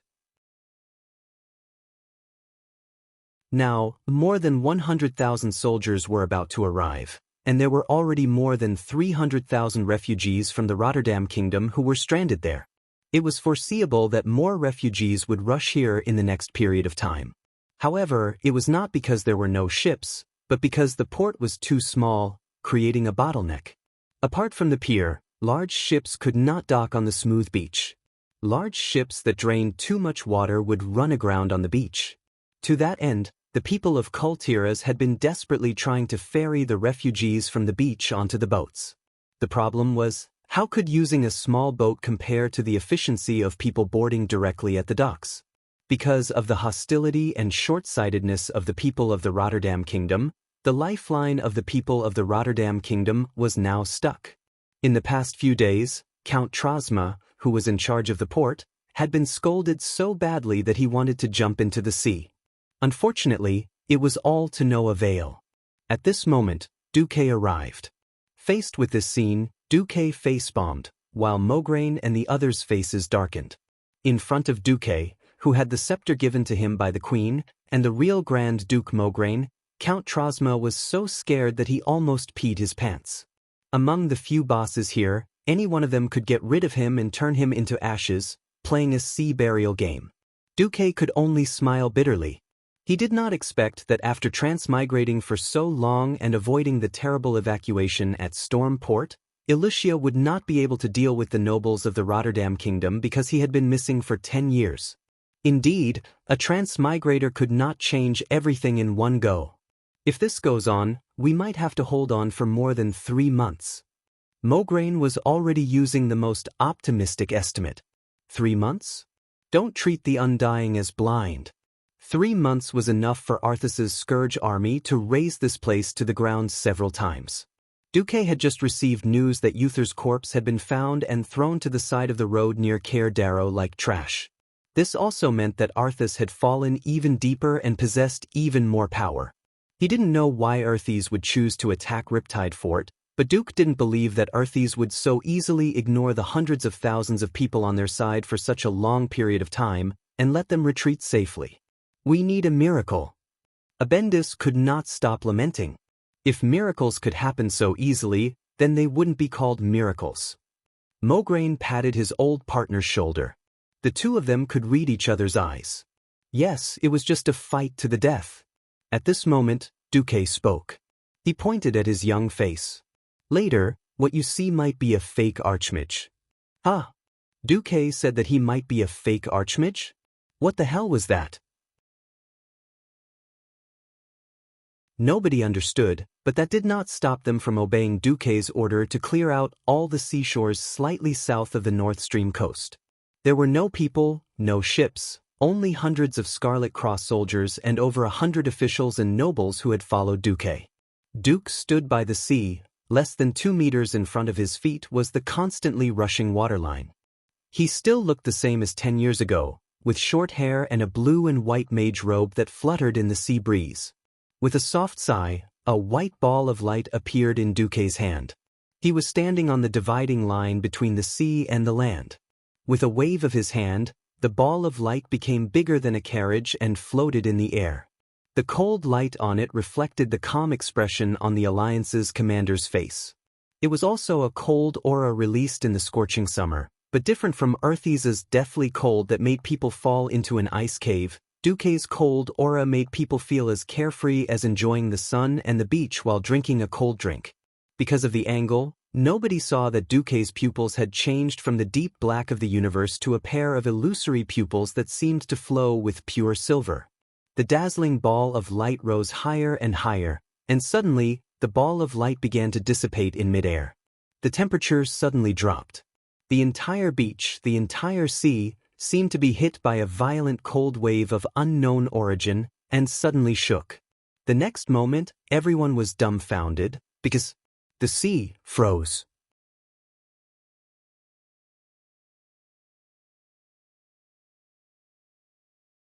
Chapter 770. This was not an ordinary freezing, but a perfect freezing with a goal, a plan, and a manipulation. Not many people could understand what was happening. The elven Prince Kael, who was born with outstanding talent, the protagonist, Jaina, who had trained to the Radiant Moon Archmage level in just 10 years, and Magna, who had guarded Azeroth for nearly 1,000 years. Even these people, who could be said to be peerless geniuses in the history of Azeroth, could not understand the current situation. They could not understand why the ice had the most perfect shape the moment it appeared. If it was simply to completely freeze everything within one's field of vision, it would only prove the strength of the caster. Mortals could not imagine that such a huge sea could be completely frozen. However, this did not include the strongest mages and those who had once understood the miracle of Duque saving people with ice ships. But now, not only was everything in sight covered in sparkling ice, but there was also a perfect design. The pier. The huge frozen pier stretched from the beach to the deep water area 100 meters away. There were a total of 36. The pier was wide enough for 3 carriages to run side by side on it without falling into the water. The pier was not the kind that was so slippery that people would slip on it. Even if it was not covered with hay, there were already small bumps on the ice surface, and anyone would not lose their footing on it.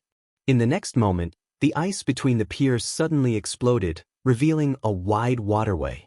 Not to mention the people and soldiers of Rotterdam who were watching this almost miraculous scene from afar. Even the troubled mages and apprentices from Dalagen were dumbfounded after looking left and right like the ordinary people they had looked down on before. They opened their mouths wide and let out all sorts of dispirited sounds. Duque's clear voice sounded. These 36 piers are all designated for civilian use. Arrange for the ships to enter the port according to the predetermined categories.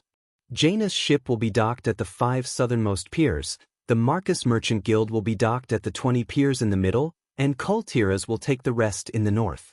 All ships will follow the current and enter the port from the south, and leave from the north. Evacuate the people in the first 3 days. 3 days later, the Scarlet Cross Army and the mages will board the ship from the original North Stream harbor. Then, Duque pointed at the coastline, and 12 lighthouses made of ice that were emitting arcana light rose from the bottom of the ocean and quickly stood on the surface of the ocean. On these 30-meter-tall lighthouses, there were clear flags made of arcane energy. Not only did it guide the classification of the ships, but there were also huge arrows pointing out the direction in which the ships entered and left.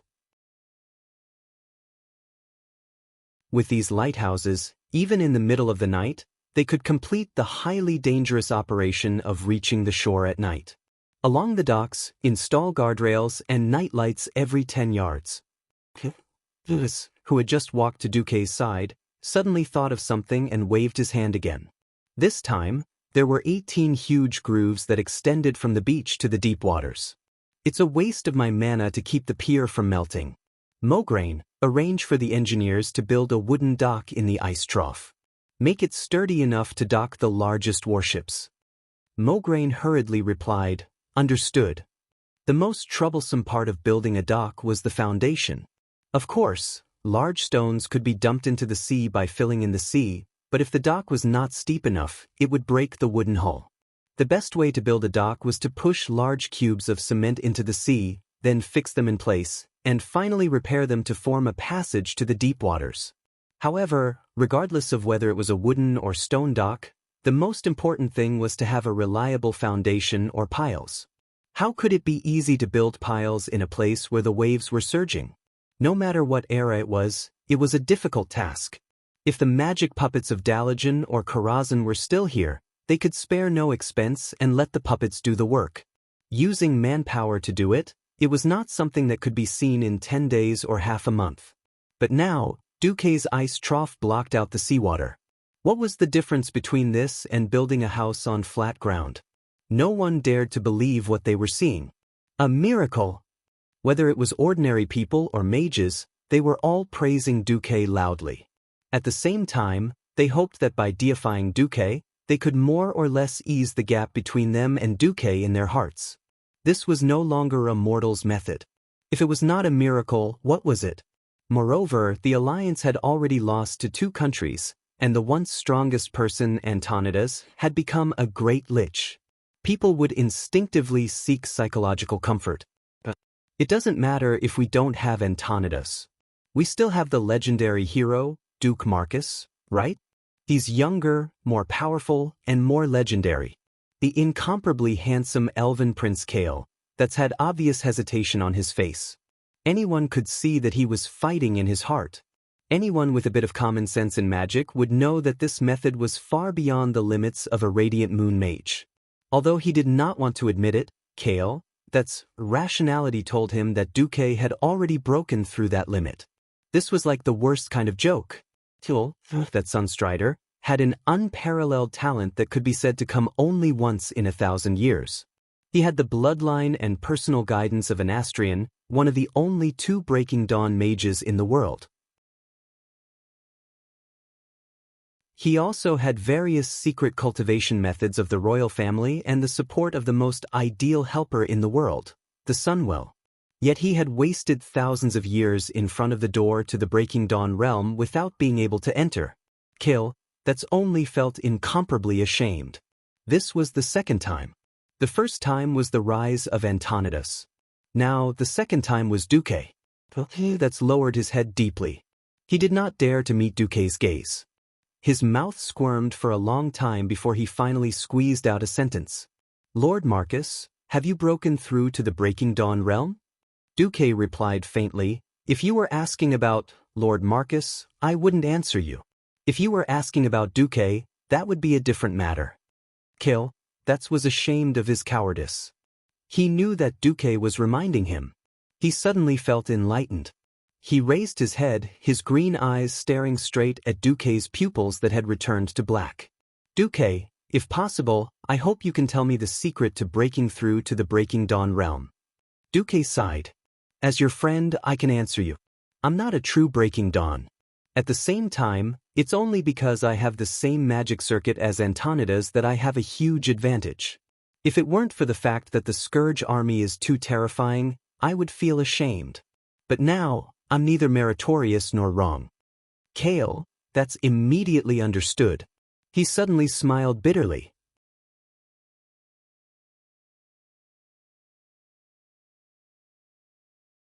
Chapter 771.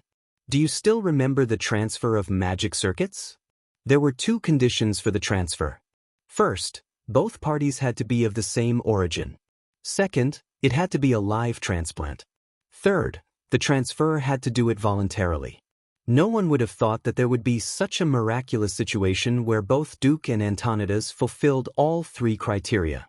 Duke had originally used Antonida's arcane throne and ice crown. Although the magic circuits in his body had been expanded and modified when he obtained the Fire of the Breaking Dawn gift pack in the Dragon's Slumber Temple, the foundation did not change.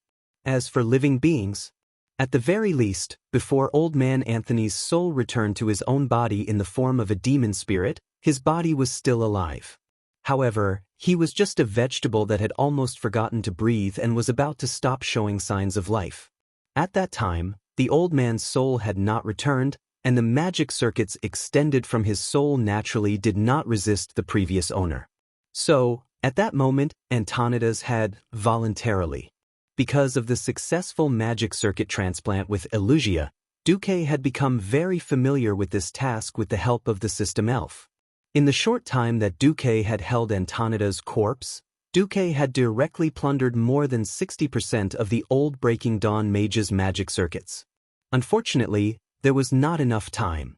Duque had only plundered the outer and middle magic circuits, and did not have the time to dismantle the true core. If he had an hour, as an honest and reliable young man, he would definitely be able to turn Antonida's into a magic apprentice by the time he returned. This was why Antonida's battle power had plummeted after returning to his body and becoming a great lich. Even after having 60% of his magic circuits plundered, he could still barely maintain his Breaking Dawn rank.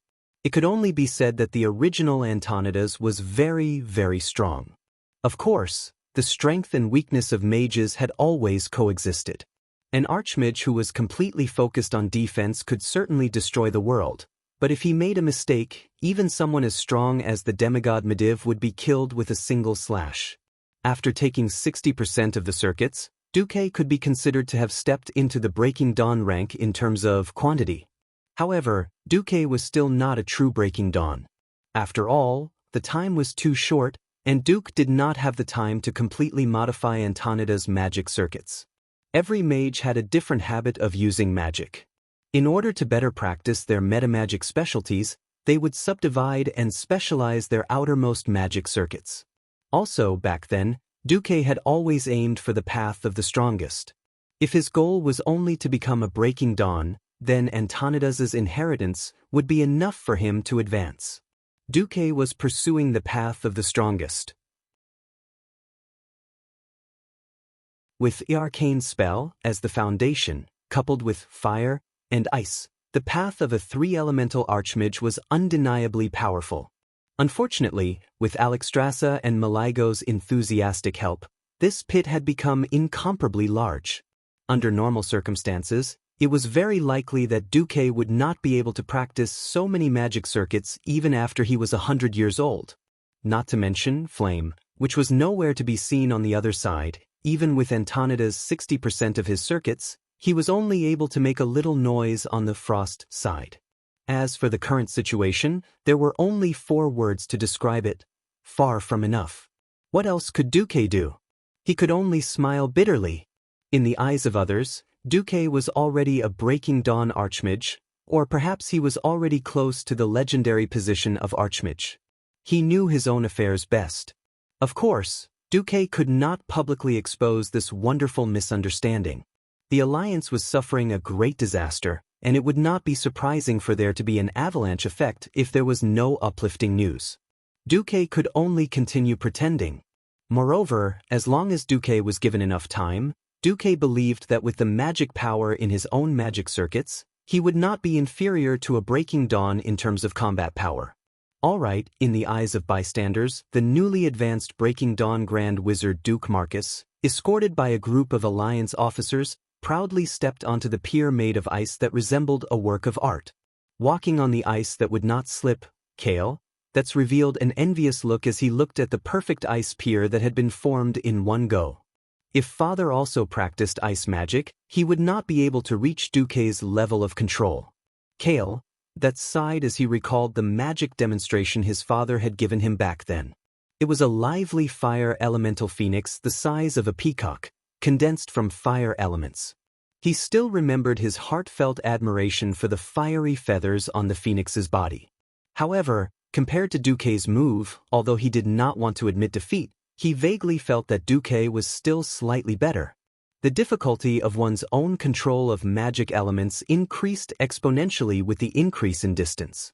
This was why the range of that fireball spell for most mages was only 36 yards. It was not that they did not want to throw it further, but if they threw it too far, the fire elements would dissipate and lose their lethality. For example, King Anastrian might be able to build a large pier like Duque had done in one go. However, Kale, did not believe that his father could line up 36 piers on such a huge beach that could withstand the impact of a warship docking.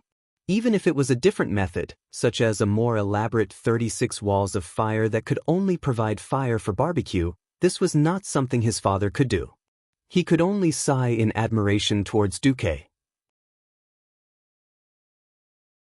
At this moment, a large ship flying the flag of Jaina slowly entered the harbor. The huge bow of the ship broke through the waves. A graceful female figure dressed in a blue robe with golden edges stood at the bow of the ship like a goddess crossing the sea from the east. She looked at the miracle that had happened in an instant. Duque looked at Jaina and was filled with emotion. The heroine of the Alliance who had been present throughout the history of the Azeroth War since the Battle of the Dark Portal, Jaina Proudmoore, had finally grown up. Mature, beautiful, moving. If not for the lost 10 years, Duque was confident that he could firmly control Jaina in his hands. Now, he could only go with the flow. Jaina was also staring at Duque on the pier. Duke Marcus, a living legend. Whether it was his deeds or his strength, they were all unforgettable to mortals. Such a peerless powerhouse was actually her nominal fiancé, but there were no feelings to speak of between them. Jaina did not know what expression she should use to face Duque. His soft blue and white robe was enveloped in a strange, chilly aura. Under the summer sun, the ice elements that floated around him emitted a dazzling light like diamond stardust. At this moment, in the Alliance, the true powerhouse, Duke Marcus, appeared.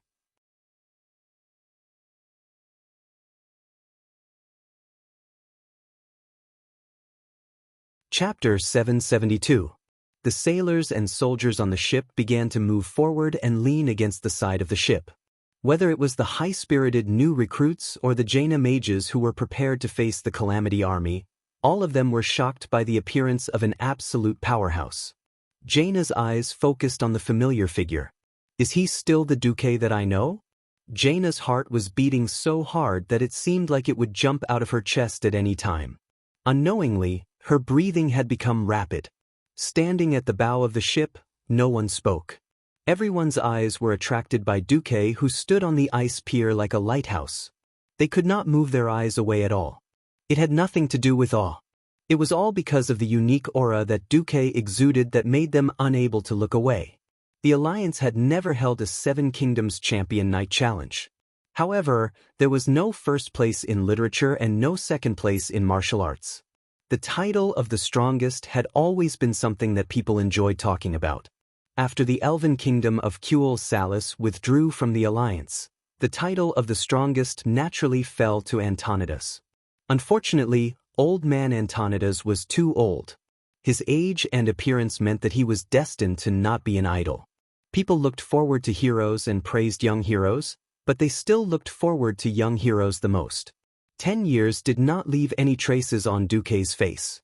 With the blessing of the life-giver Alexstrasza, Duque's body and face forever remained at the most energetic age of 18. With the incomparable vitality of a young man and the enchanting steadiness of a mature man, in addition to the shining halo of the strongest human, Duque had unintentionally become the kind of handsome man that everyone would like to see. There were many handsome men who were more beautiful than Duque. Unfortunately, in the face of disaster, most of those handsome but useless men were killed. after becoming immortals, their faces became moldy and they became unlucky men. Jaina suddenly realized, Duque. There was only Duque. There was only Duque who could point out a way for thousands of people with just a few words. There was only Duque who could save six-digit refugees with a flick of his finger. There was only Duque who could see the future of Azeroth with a glimpse of the void. This was the person she wanted the most in her heart. Jaina suddenly tapped her forehead with 3 fingers on her left hand. Becoming a radiant moon mage will allow you to establish your own sect? Ha, ha. Magna, I really am the biggest idiot in the world. Magna Aegwin, who was dressed like a high elf consultant, tilted her head. I spent the most precious 10 years of a woman's life in an attempt to get rid of the shadow that Duque had cast on me. Who would have thought that the thing I wanted the most would be on Duke's body? Don't you think I'm stupid? Wow! Mag whistled nonchalantly. If you can't fight against the strong, then rely on the strong. That's a smart move. You agree? Jaina seemed a little surprised. In her impression, Mag and Duque didn't get along very well. After all, Duque had taken away Mediva's Karazhan, and in the end he was homeless after being revived. Mag rolled her eyes. When did I object? Previously, I advised you to leave Duque purely because I didn't know what Duque's attitude would be, and that it would be very disadvantageous for you to continue staying with an uneasy attitude. But now, does this count as love at first sight? Love at first sight? I would never do such a stupid thing. I have never rejected Duque since I was 13. It was purely because I could always feel a faint hostility from Duque that I didn't dare to put my future in the hands of Duque. But now, all the problems aren't problems anymore? Mag gave a thought-provoking smile. What Aurelia, Sasha, Ilucia, Kalia, and so on are all not problems. Jaina turned her head and revealed a provocative look. She smiled, a smile that was like 1,000 flowers blooming. I'm not an innocent little girl. I wasn't before and I won't be in the future. But I have my way, and I know Duque's weakness. He definitely can't bear to reject a sincere love. Mag smiled slyly. Sincere? Can you do that? As long as our goal is the same, my sincerity will be eternal. Moreover, there is only one good man. We are all women, and if we don't fight for it, will we be able to get a good man's love just by crying at home? Jaina was in high spirits. Seeing that the ship was about to reach the shore, she turned around and walked down the bow. She waved her hand lightly, and the loose magician robe on her instantly changed. It was no longer that bag-like magician robe that covered her good figure tightly, but a set of tight clothes similar to that of a combat magician. On the left and right side of her were 2 layers of winged pauldrons, and on the chest was a bright silver breastplate that could barely cover the pair of arcane peaks that made the 2 princes go crazy in history. The breastplate was very short, revealing an extremely sexy belly button. What was more unexpected was that Jaina actually had a mermaid line that was similar to that of a female ranger. Under the purple skirt was a pair of white jade-like tights that outlined the perfect lines of her legs. Jaina looked like she was ready for battle. In fact, it was this kind of heroic posture that could capture Duque's heart the most. As expected, when he saw Jaina slowly descending from the ship using the levitation spell, like a goddess, Duque's eyes were a little dazed. She gently glanced at the people of Rotterdam behind Duque, and her gaze only stopped on Kale, that's for less than 1/10 of a second. Jaina smiled like a flower, bowed, and said to Duque, Radiant Moon Mage Jaina Proudmoore awaits your orders, His Excellency Duke Marcus, the commander of the Alliance. Impeccable appearance, perfect etiquette, and what was rarer was that everything was done according to the rules. That made it so that no one could find fault with it. Indeed, Jaina was still Duque's fiancée in name. Duque had also thought about how he should deal with Jaina if she came crying, throwing a tantrum, and asking for the treatment of a fiancé. Perhaps Duque would temporarily give in, but he would definitely hate Jaina in his heart. Now that she had directly abandoned her identity as a princess and fiancée, and had cleanly applied to go to the battlefield, Duque had a better impression of Jaina from the bottom of his heart. Duque pretended to ignore the heroic Jaina. His gaze was a little blank, as if there was nothing in front of him, and not a powerful and beautiful female mage. The world is facing the most terrifying crisis in history. The Alliance needs the strength of every powerhouse. Thank you very much for your support, Miss Jaina.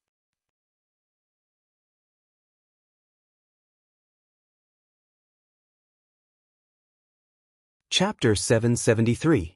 Duque could not predict how Azeroth's history would play out. Arthas had left Kuel Salis alone and gone to Rapidstream Castle to cause trouble. Antonida's fall had cast a dark cloud over Duque's heart. In the original history, Second Fool had fallen. Although he had killed many important people, there was only one person he had truly turned into an immortal, Sylvanas, who had completely angered him. Now, everything was different. Wuther had an unwavering soul, and Second Fool could not do anything to his teacher.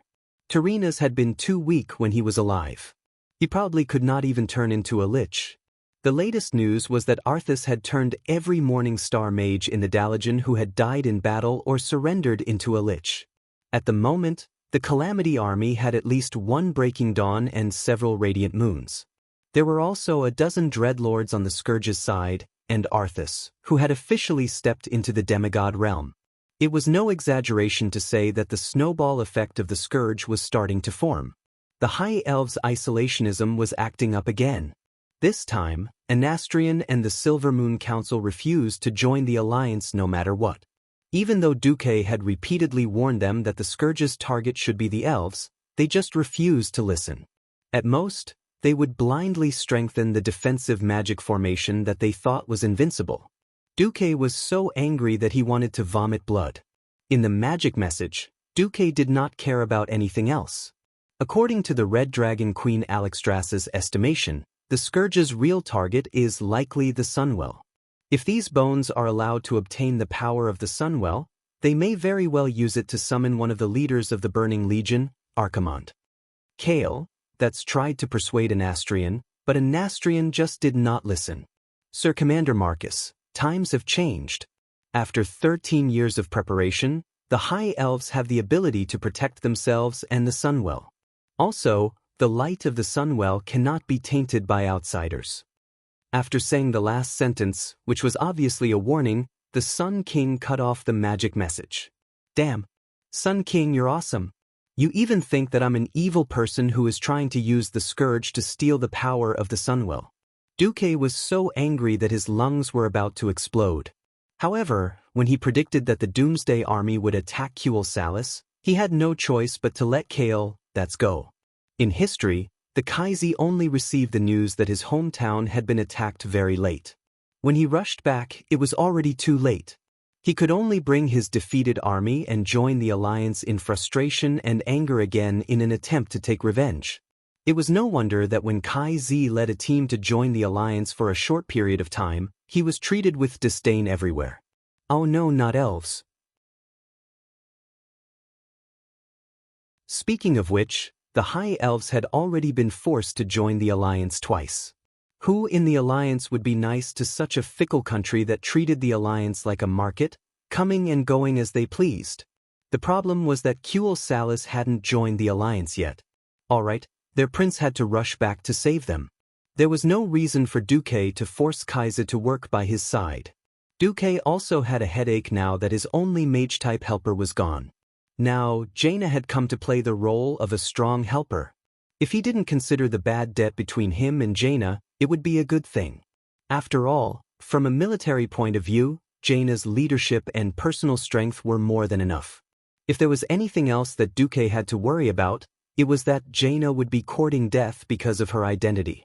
Facing Jaina, Duque sighed softly and said solemnly, "I'm very happy that you can stand up at this time and fight for humans and for the Alliance. I do need a strong mage to help me. But before I officially welcome you to join the Alliance, I have to say in advance." Jaina nodded obediently. "Go ahead," Duque said in a voice that Mograine and the others could hear clearly. "Now we are facing a major crisis that is enough to destroy the world. I hope that the Alliance can return to the state of the last war, where there is only one clear and unified command. Everyone, regardless of their status, is a general of the Alliance." So, once you wear the badge of the Alliance, you are just a general under me. Other than that, you are nothing. Do you understand? I understand. I will obey your orders. Commander Marcus. Duque waved his hand and someone brought out a beautifully decorated brocade box. Inside was the badge of a Major General of the Alliance. Originally, no matter how noble Jaina's identity was, she would not be able to get the rank of Major General. This was the agreement between the various countries when the alliance was first established. After the king entered the alliance, his rank would be general. Only the successor of the royal family of each country would be a brigadier general after entering the alliance. Other nobles would not be given the rank of general unless they had more than 5,000 soldiers. Naturally, there was another reason why Jaina could become a major general in one leap. The Dalian city has been destroyed. The original Kirin Tor Council must be reorganized. His Excellency Sunstrider has chosen to return to Kuel Salis as an elf. His Excellency Krasis and the other Dalian mages have clearly expressed their wish for me to take over the position of chairman. I think the Kirin Tor Council needs more outstanding mages to lead the explorers of magic out of the darkness. Jaina, let me ask you, are you willing to accept the position of Kirin Tor Council member and the position of Major General of the Alliance? As Duque spoke, he observed Jaina. The current situation in the Dalian was very different from the original history. It turned out that Antonida's death in battle had caused a power vacuum. However, because Ronan had saved the Red Dragon Queen, even if Ronan was not very strong, Ronan had been the one to take control of the Kirin Tor Parliament. In this life, Duque had appeared out of nowhere.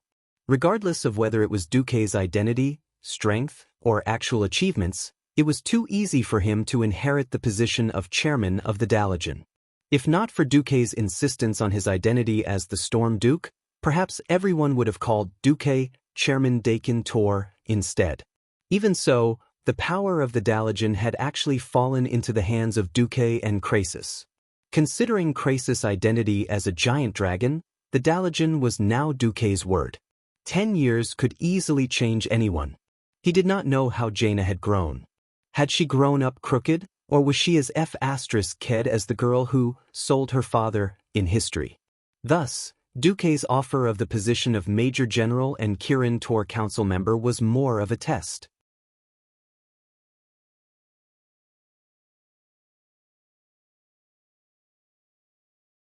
Chapter 774. Duque was never a cynical person, and he wouldn't look at everyone who got close to him with hostility. If it wasn't for the fact that Jaina was famous for selling her father, Duque wouldn't have been so wary of Jaina. On the other hand, she didn't continue her relationship with Arthas. When Second Fool fell, Jaina didn't stay by Second Fool's side either. Similarly, because she grew up in a different place, Jaina lived in the Elven Forest when she grew up to be a mature beauty. Jaina didn't have any interactions with Kai Z either. He changed Jaina's growth history and made her waste 10 years of her youth with the title of Duke Marcus's fiancée. Women in the mortal world didn't have many decades, let alone the golden 10 years from 18 to 28. During a woman's most beautiful and blooming period, Jaina was equivalent to being a widow for Duque. Regardless of how much Jaina loved him, at least she didn't give up on the engagement and remarry, nor did she have a scandal with some handsome man. Duque's feelings were complicated. Under such circumstances, he should give Jaina a chance. Duque made a decision. As long as Jaina's temperament was not crooked, or if she did something too excessive, she should be given an eternal life slot no matter what. Beauties shouldn't stay in an empty house. Talents shouldn't be wasted. Heroes shouldn't be sad. If you love power, I'll give you a chance to reach the peak. If you love power, I'll give you a battlefield to show your skills. As long as you don't go against the path of justice and the path of the alliance, so what if you have a little selfishness? After 10 years, Duque had matured and become more magnanimous. After all, this was the bearing that a person who led the alliance to glory should have. Duque was testing Jaina, but he didn't know that he was shaking Jaina's heart on a different level, making her unable to extricate herself. Humans had a certain aura about them. If a person is timid and calculative, he will not mix well, and no woman will like him from the bottom of their hearts. On the other hand, if he appeared with a majestic gait, bright eyes, and was able to accurately pinpoint the position of himself and others with just a few sentences, then the others would definitely be shocked by his courage. Duque, who had led 2 battles at the Door of Darkness, had once again shone brilliantly in the 3rd battle at the Door of Darkness. Duque didn't realize how powerful his aura was. However, it was as if a strange switch had been turned on. In the 15 years that Duque had known Jaina, this was the first time he had seen Jaina reveal such a fanatical and intoxicated expression. Obviously, it was not about the matter, but about the person who was infatuated with him, Duque. Jaina lifted the edge of her armor and performed a standard ladle-like bow. If accepting the position of Kirin Tor Parliament member and the position of Major General of the Alliance is your wish, then I will gladly accept. Jaina gave an extremely obedient and pleasing answer. The meaning behind her words was clear. I don't really want to be a savior, it's purely because I'm yours, so I'll listen to everything you say.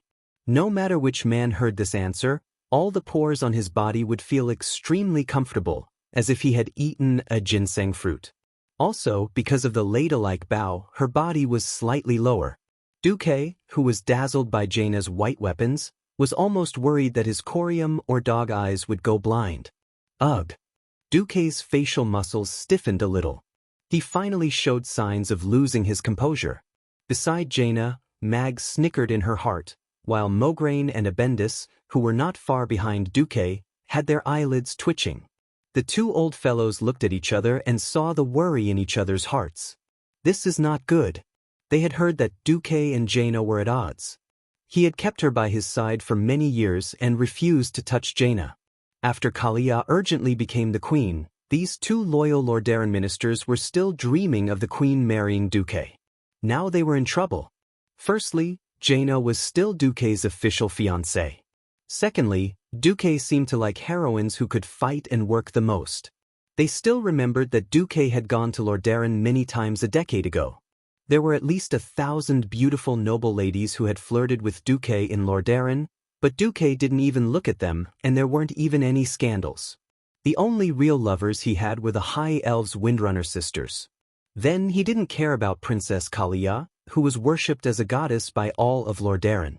Mograine and Abendis had secretly asked the experienced female officials, and the conclusion they got was that Queen Kalia seemed to still be a virgin. These 2 old fellows were now having a headache.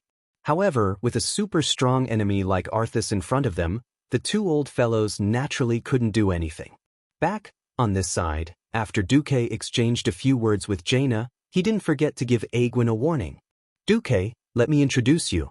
This is Madame Magna Suafen, a magic consultant that I discovered by chance. Hello, Lord Marcus. Magna pretended to salute. Unfortunately, for a transmigrator like Duque, spoilers couldn't be easier. Hello, Madame Suafen. When Duque finished speaking, he suddenly used the language of the wind that he learned from Aurelia and said, "Thank you for taking care of Jaina all these years, Madame Aegwin. Thank you also for the gift that Medivh left me. It's a pity that Karazhan can't return for the time being." Aegwin shuddered. Of course, as a former guardian and a super smart person who had lived for thousands of years, she was definitely very experienced. I heard that Karazhan is still trapped in the void. If there's a chance, I would like to pay a visit. It's indeed a bit of a pity now. However, I believe that Karazhan can only truly display his value in your hands. Aegwin's answer made Duque heave a sigh of relief. Medivh had been resurrected. If one day Karazhan returned to Azeroth, and Medivh wanted to take it back, it would be really difficult to deal with. There will be a chance. After answering on the surface, Duque said in the language of the wind, "Thank you, Medivh has always been the person I admire the most. I look forward to that day. However, Sir Marcus, who has inherited the Guardian's will let Karazhan return in the future, won't he?" Aegwin's subtext was, "As long as you continue to fulfill your duties as a Guardian, Karazhan will be yours. There will be such a day." Duque smiled. Finally, Duque had settled the troublesome combination of Jaina and Magna. Then, in the evening of the same day, Duque welcomed another wave of reinforcements. I declare that from now on, if you enter or leave Duque's tent, you have to ask me first, said the lady with long white legs. Jaina's eyelids twitched wildly.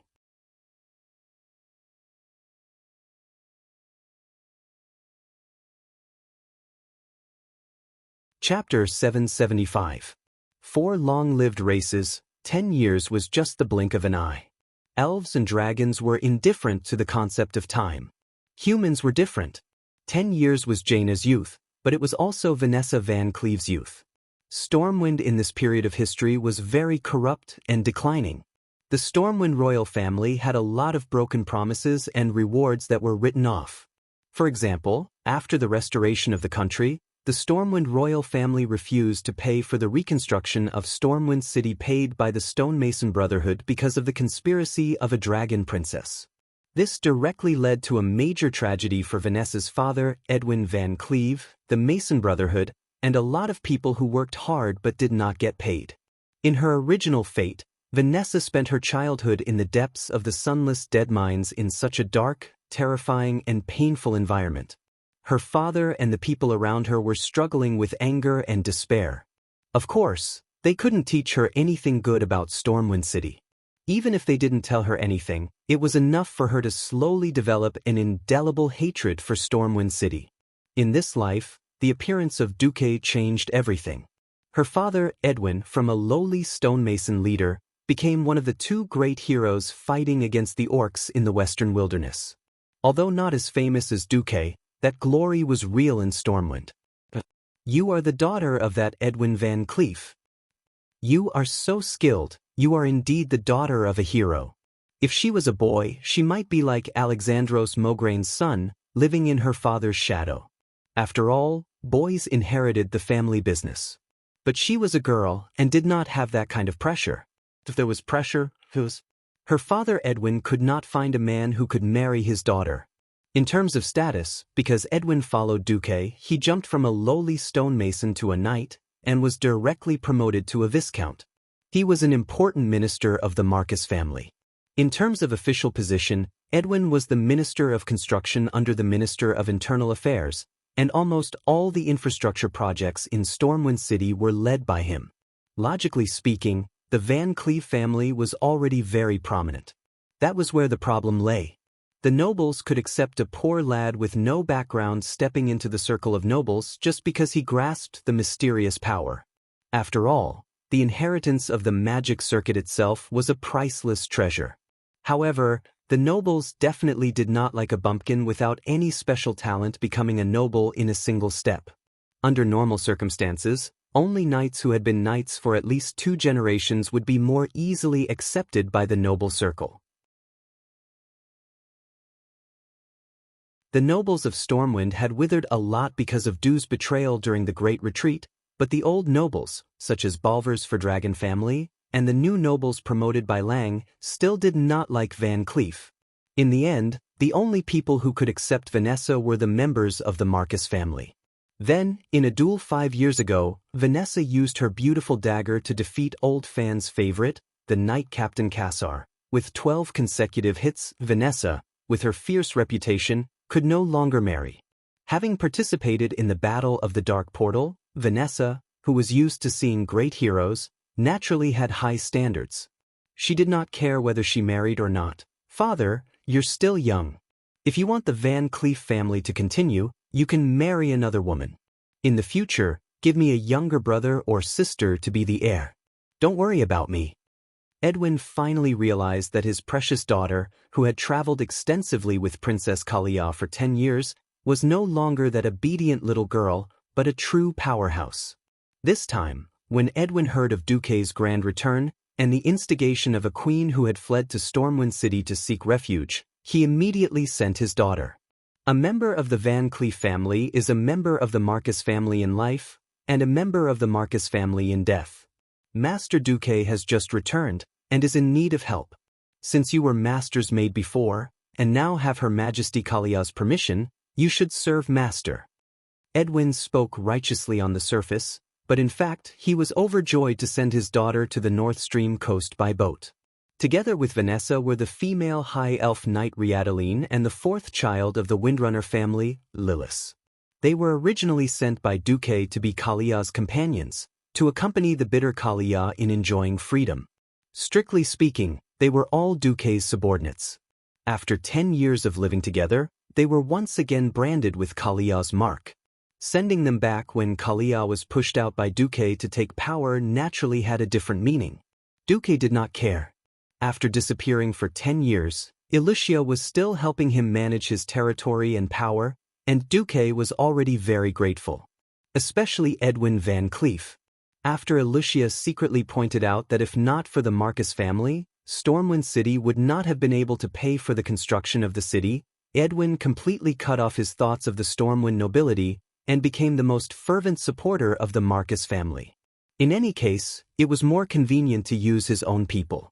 Since Vanessa wanted to come back and be the head maid, Duque let her be.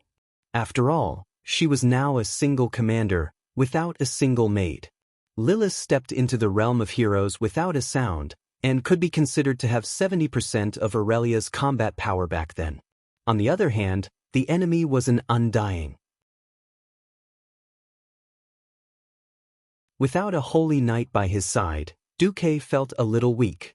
Riadaline's arrival was obviously a great help. The only thing that Duque did not expect was that Vanessa blocked Jaina as soon as she arrived. Duque rubbed his eyebrows. Vanessa, in the future, Jaina can enter my tent or room without permission unless there are special circumstances. When Duque's voice came from the tent, Vanessa reluctantly moved aside. Even if she was a little unhappy about being blocked, Vanessa's agile movements made Jaina look up to her. However, Vanessa was dressed in a tight-fitting outfit doing the work of a maid. Coupled with that special lithe charm, this made Jaina a little jealous. It seemed that Kalia was not her only competitor. Jaina lightly pursed her lips, and then entered with a dignified demeanor. Duque, this time I'm here. Duque saw through Jaina's thoughts at a glance, and waved his hand. Defeating the Calamity Army is the most important thing. Once the Calamity Army attracts the Burning Legion's commander, Archimond, the world will be destroyed. At that time, all glory and status will be illusory. Come and help me look over it. Now that bastard Anastrian has given me a difficult problem.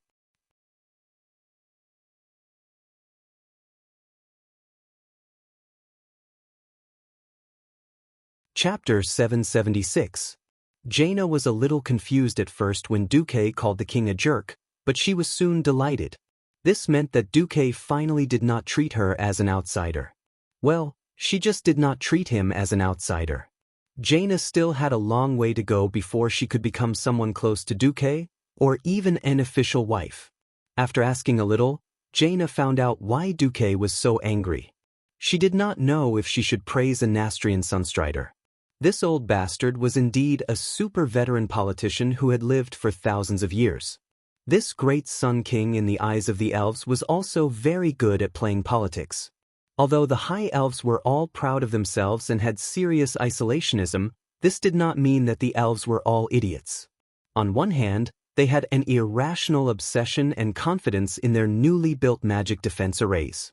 On the other hand, the psychological trauma caused by the last war still made their hearts ache. Originally, in the second battle of the Dark Portal, the elves only burned the outer Long Song Forest. In this life, the elves suffered much more under the misfortune of fate. More than half of the Long Song Forest was burned by Orgrim, and they lost 2 battles. 300,000 soldiers and civilians died, and were even beaten to Silver Moon City. This was far more shocking to the elves than the original history. Because they did not want to be bullied by Tarinas, Kuel Salus and Gilnis took the opportunity to leave the alliance while Deathwing was pretending to be the Lord of Presto. Also, because of the constant friction between Kuel Salus and Rotterdam in the past 10 years, the High Elves were very unhappy with the alliance. So, after Duque returned and issued a warning, Kuel Salus did not have any intention of returning to the alliance at all. Okay, here came the problem. The High Elves could be unhappy with the alliance and ignore Tarinas, but they did not dare to completely ignore Duque's warning. 14 years ago, Duque let Aurelia go back to Kuel Salus first to issue a warning, but no one was willing to listen. In the end, the elves suffered a great loss. As a result, the Sun King had a twisted mentality that he didn't want to come back and lick the Alliance's boots, but he was also afraid that something would happen. Under the suggestion of his aides, Anastrian came up with an evil plan. He had the Rangers who had been on good terms with Servanas in the past, the current Ranger generals, write letters to Servanas, expressing their unease about the situation and the fear that Eversong Forest would once again be burned down. As the saying goes, it's hard to leave one's homeland. After receiving letters from Rothelma Theron, Hageron Brightwing and the others, Sylvanas made a decision. She would temporarily return to Kuel Salis as an elf.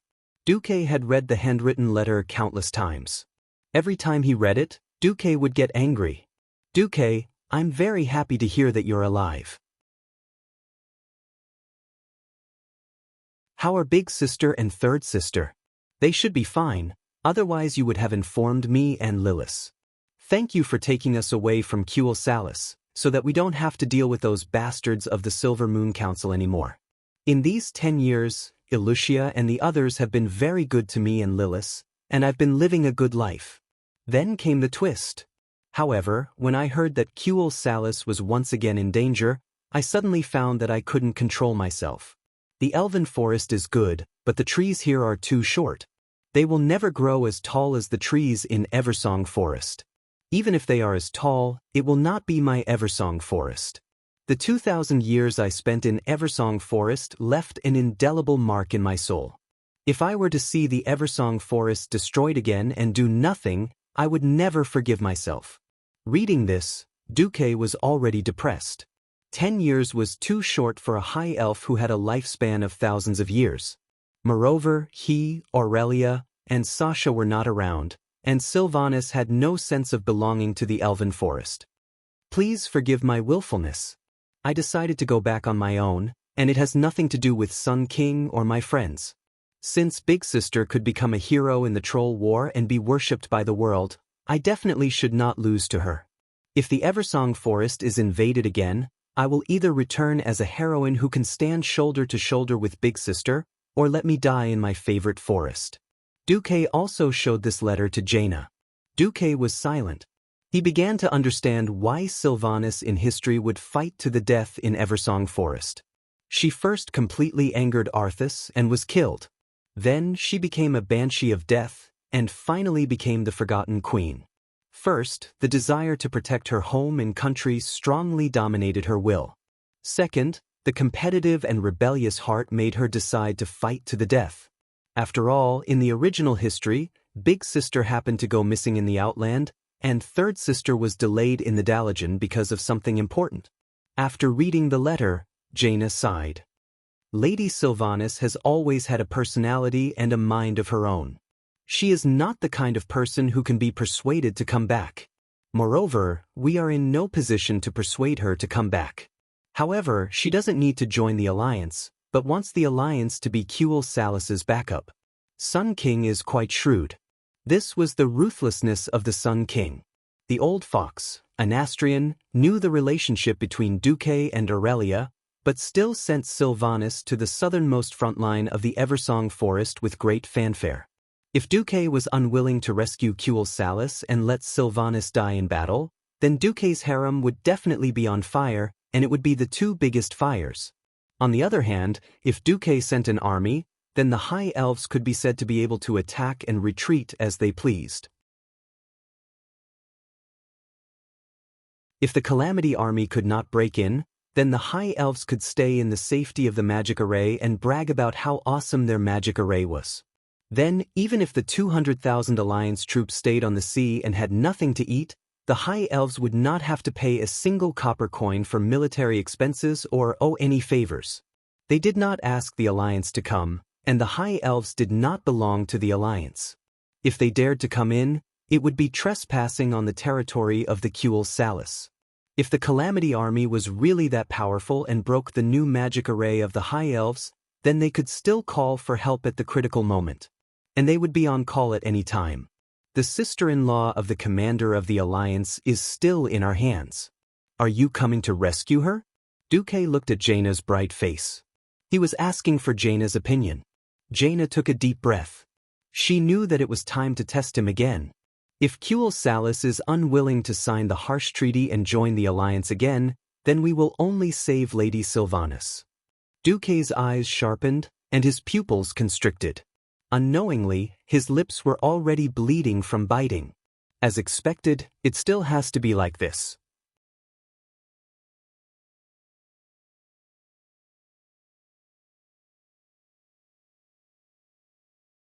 Chapter 777. Gianna was very smart. If she was a foolish woman, she might be happy to see her rival in love suffer. Gianna was obviously not foolish.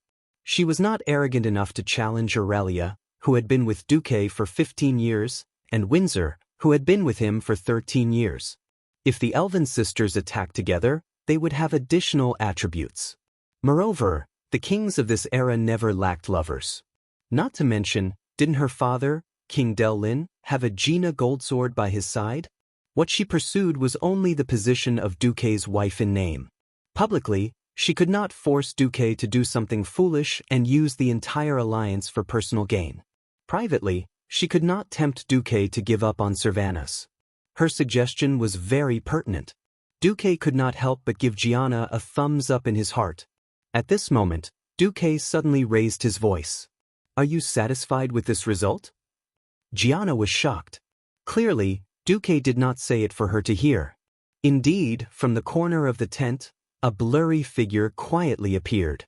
Then, Gianna recognized the woman as the fourth child of the Windrunner family, Lilith. For once, Lilith's expressionless face showed a rare look of joy.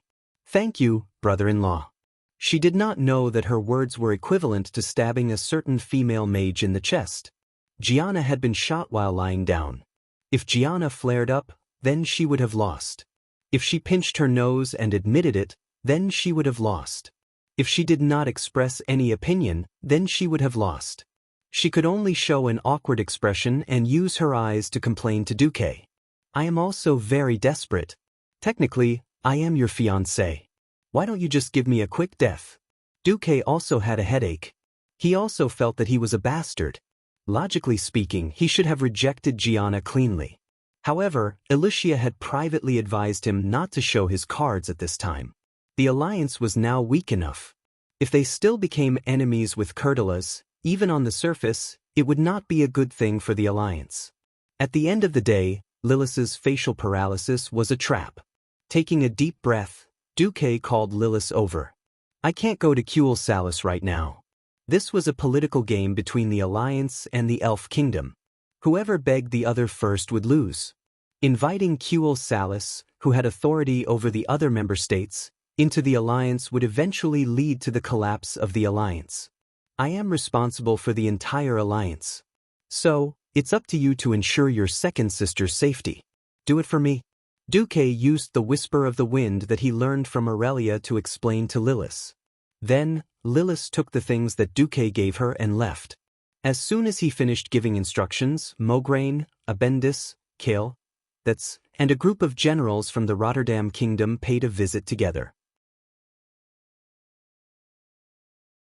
Seeing Lilith leave and Jaina, who was sitting in Duque's tent, the big shots of the alliance were a little surprised. The people of the Rotterdam Kingdom were naturally a little jealous. That said apologetically, "I'm sorry, Duque. My father seems to have reappointed Lady Sylvanas as a ranger general, and is in charge of guarding the southern front lines of the Long Song Forest. There was no such thing as an impenetrable wall in the world, not to mention that the old fox, the Sun King, was forcing Duque to be biased." Duque sighed. "The Calamity Army is the most terrifying enemy that the humans, elves, dwarves, and gnomes have ever faced in history. I despise His Majesty Anastrian for refusing to join the alliance at such a time and still playing such underhanded tricks."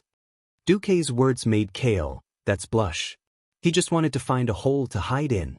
Duque continued, "The alliance will not give in because of Sylvanas. Not in the past, and not in the future. This topic ends here. What we need to discuss now is how to evacuate the refugees in the Rotterdam Kingdom and fight against the Calamity Army." Duque's conclusion made Mograine and the other generals of the Rotterdam Kingdom heave a sigh of relief. After an emergency discussion, Duque made a decision that seemed fair, but could actually be turned into a selfish one at any time. Due to the support of Kurtiras and the 30,000 soldiers, and the fact that reinforcements would arrive one after another, and that there were more and more immortals near the border of the Silver Pine Forest and the Tirisful Woodland, it became more and more difficult for the refugees to escape to the west. Duque led the Scarlet Cross Legion and the new Dalajan mages to open up new landing grounds in the northwest and north of the Tirisful Woodland, respectively, to evacuate the refugees. Anyone with a discerning eye could tell that Duque had actually placed the main force of the Scarlet Cross Legion on the north coast. It was only a day's journey from the Elven territory by boat. In addition, Duque had made the Scarlet Cross Legion basically not disembark, so there was no need for them to even assemble. However, in terms of politics, Duque's way of doing things was flawless. He was saving people. Moreover, the Alliance's strength was in the sea. No matter how powerful the Calamity Army was, they still did not have an organized navy. I'm making full use of my strengths. On the other hand, the defense near the Door of Darkness was handed over to Danath Trollbane. Turayan was promoted to General of the Alliance, and he was to lead Marcus's 40,000 private troops led by Windsor. A total of 100,000 troops set off from the Reed coast. It was estimated that they would be able to reach the easternmost part of the old Rotterdam Kingdom in about a week, which was now called the Eastern Plaguelands. There was a tunnel there that Duque had arranged before he disappeared, and it took a full 3 years to dig. This tunnel was located to the south of Tyr's Hand. Once they came out of it, they would arrive at the newly built port of Tyr. Not far to the south of Port of Tyr was the sea cliff area where the orcs had landed during the Second Door of Darkness. There were more than 100,000 murlocs there, and they were all Duque's subordinates. By the order of Her Majesty Queen Kalia Menethil, Sion Dathrahan is promoted to Major General of Rotterdam. He is also promoted to Major General of the Alliance in my name. Let Sidon recruit militia to form the Stratholm defense line to stop the Calamity Army's possible eastward advance. However, all civilians must be evacuated to Tyr's Hand during this period, and gradually evacuated to the southern continent. Let Sidon hold on until Turayan and Windsor arrive. I want them to become nails to block the Calamity Army. Also, once Arthas is seen, Sidon, Turayan and Windsor must immediately retreat at all costs. Arthas has fallen even further. He already has the strength of a demigod. There is no need for me to let the Alliance's best generals die in vain. Duque's series of orders allowed everyone to understand Duque's intentions. It was still a strategic retreat, but no one knew how long it would last. In particular, Duque called Arthas a demigod. This word pierced deeply into everyone's hearts. At this moment, Duque suddenly said to Mograine, "Mograine, His Majesty Magni Bronzebeard has sent a letter. He hopes that you, the strongest paladins, will make a trip to Iron Furnace Castle."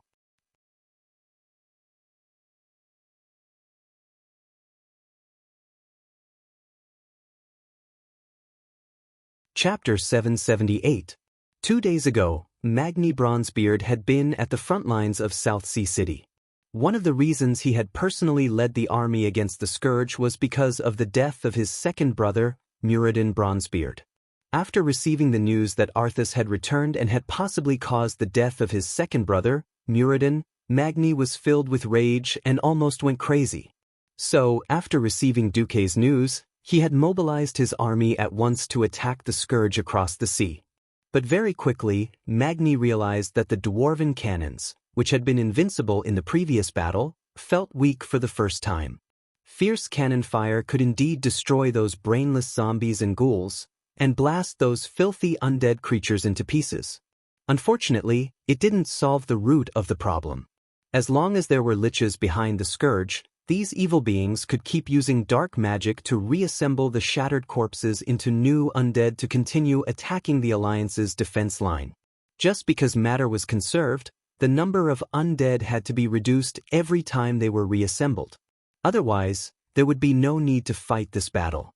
Many times, Magni felt that his own cannons and tanks weren't as powerful as the paladins and priests. A single exorcism, or God's wrath, would kill a large number of undead. No matter what the liches and necromancers did, they couldn't revive the bone dregs. The dwarven cannons were excellent, but Magni felt that it was far from enough. This couldn't quell the rage in his heart, the rage of losing his own brother. So, he sent a letter to Duque, asking Duque to send a few powerful paladins over. He wanted to personally build a few powerful paladins that could be used against the undead and Arthas. Seeing that letter, Duque's heart skipped a beat, and then he felt a little strange. But the cunning Duque wouldn't expose him. Hearing that Duque wanted him to go to Steel Stove Castle, Mograine instinctively wanted to refuse. "I'm leaving. What about the blood cross?" "Mograine," Duque said leisurely, "do you remember how you couldn't fight Arthas at all?" Hearing that, Mograine's face heated up, and then turned to rage. He believed that his martial arts skills were definitely superior to that treacherous son of Arthas, that traitor to humanity. But now that they were face to face, he couldn't do anything to Arthas. There was only one reason: Frostmourne. That divine artifact was too terrifying. It had completely filled up the gap in strength between him and Arthas. No, it had far surpassed him.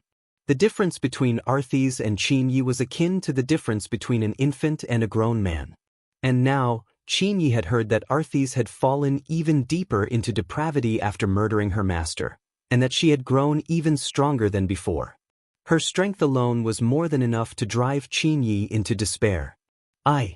Mograine was speechless.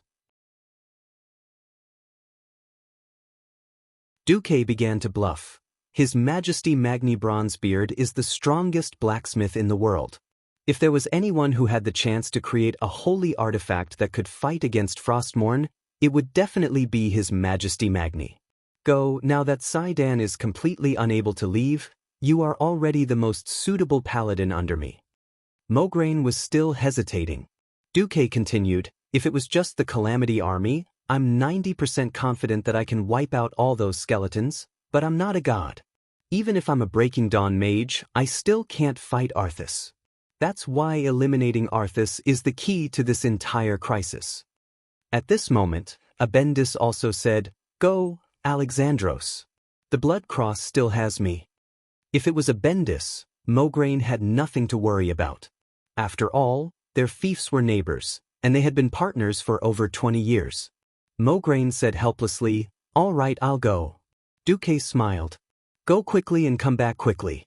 If you have any special materials that you think might be suitable for forging weapons, bring them along. They might come in handy. Duque's seemingly casual words caused Mograine to sink into deep thought. He rubbed his chin and muttered, Seems like there really is a special stone. Then bring it along. You don't know ores, but His Majesty Bronzebeard does. All right. I'll go. Go. Seeing Mograine leave with his orders, Duque snickered inwardly. During the War of the Orcs, Alexandros Mograine had killed a dark warlock of the Blackrock tribe and found a shadow crystal on him, the Rizab crystal. In fact, this crystal was the core of the Naru of the Holy Light tribe. After the Holy Light energy of a Naru was drained, it would automatically turn into a shadow form. This crystal would also be filled with Holy Light energy after being infused with a large amount of Holy Light. It seemed that Mograine would hand this crystal to Magni Bronzebeard just like in history, hoping that Magni could use his exquisite forging skills to bring out the power of the crystal's holy light to its fullest. Magni would pour all his grief and resentment towards the Calamity army into the weapon he was about to forge. Thus, the legendary and most representative weapon of the Holy Knights, Ashbringer, was born. Why did Duque not snicker? Because only he, as a transmigrator, knew that Magni's child, Muradin, who was rumored to have been hacked to death by two fools, was not dead. At that time, Muradin did not fall. After being knocked down by the power of Frostmourne, Muradin fell into a coma in Northrend for a long time before being rescued by one of the natives of Northrend, the Ice Dwarves. But because of the impact of that knockdown, Muradin did not remember his past at all. Although he lost his memory, he did not lose his fighting strength. Instead, he relied on this fighting strength to help the Ice Dwarves repel the Ice Giants who invaded the territory of the Ice Dwarves, and was elected as the new leader by these ice dwarves. Because he lost his memory, he gave himself a new name, Yogg Stormheart. Since then, Muradin led the ice dwarves in the home of the Storm Cliffs, Frost Castle, training eagles, catching prey, and fighting against Northrend's harsh nature and ferocious enemies. It was not until a long time later that a small group of dwarves from the Explorers Association stepped into this place and searched for the ruins of the Titans in the mountains of the Storm Cliffs. The leader was Muradin's third brother, Bulang Bronzebeard. The ice dwarves helped Bulang escape the siege of the Iron Dwarves, and then met up with the dwarf king Magni, who had come to Northrend to find his younger brother, at Frost Castle. The reunion of the three Bronzebeard brothers awakened Muradin's memory, as well as his gratitude and resentment, love and hate towards Arthas. In the end, the three brothers reunited happily, and then pulled a large group to chase after the second fool. Duque did not dare to reveal the truth now. What if Magni did not have the blessing of Princeps Wrath, and could not create Ashbringer?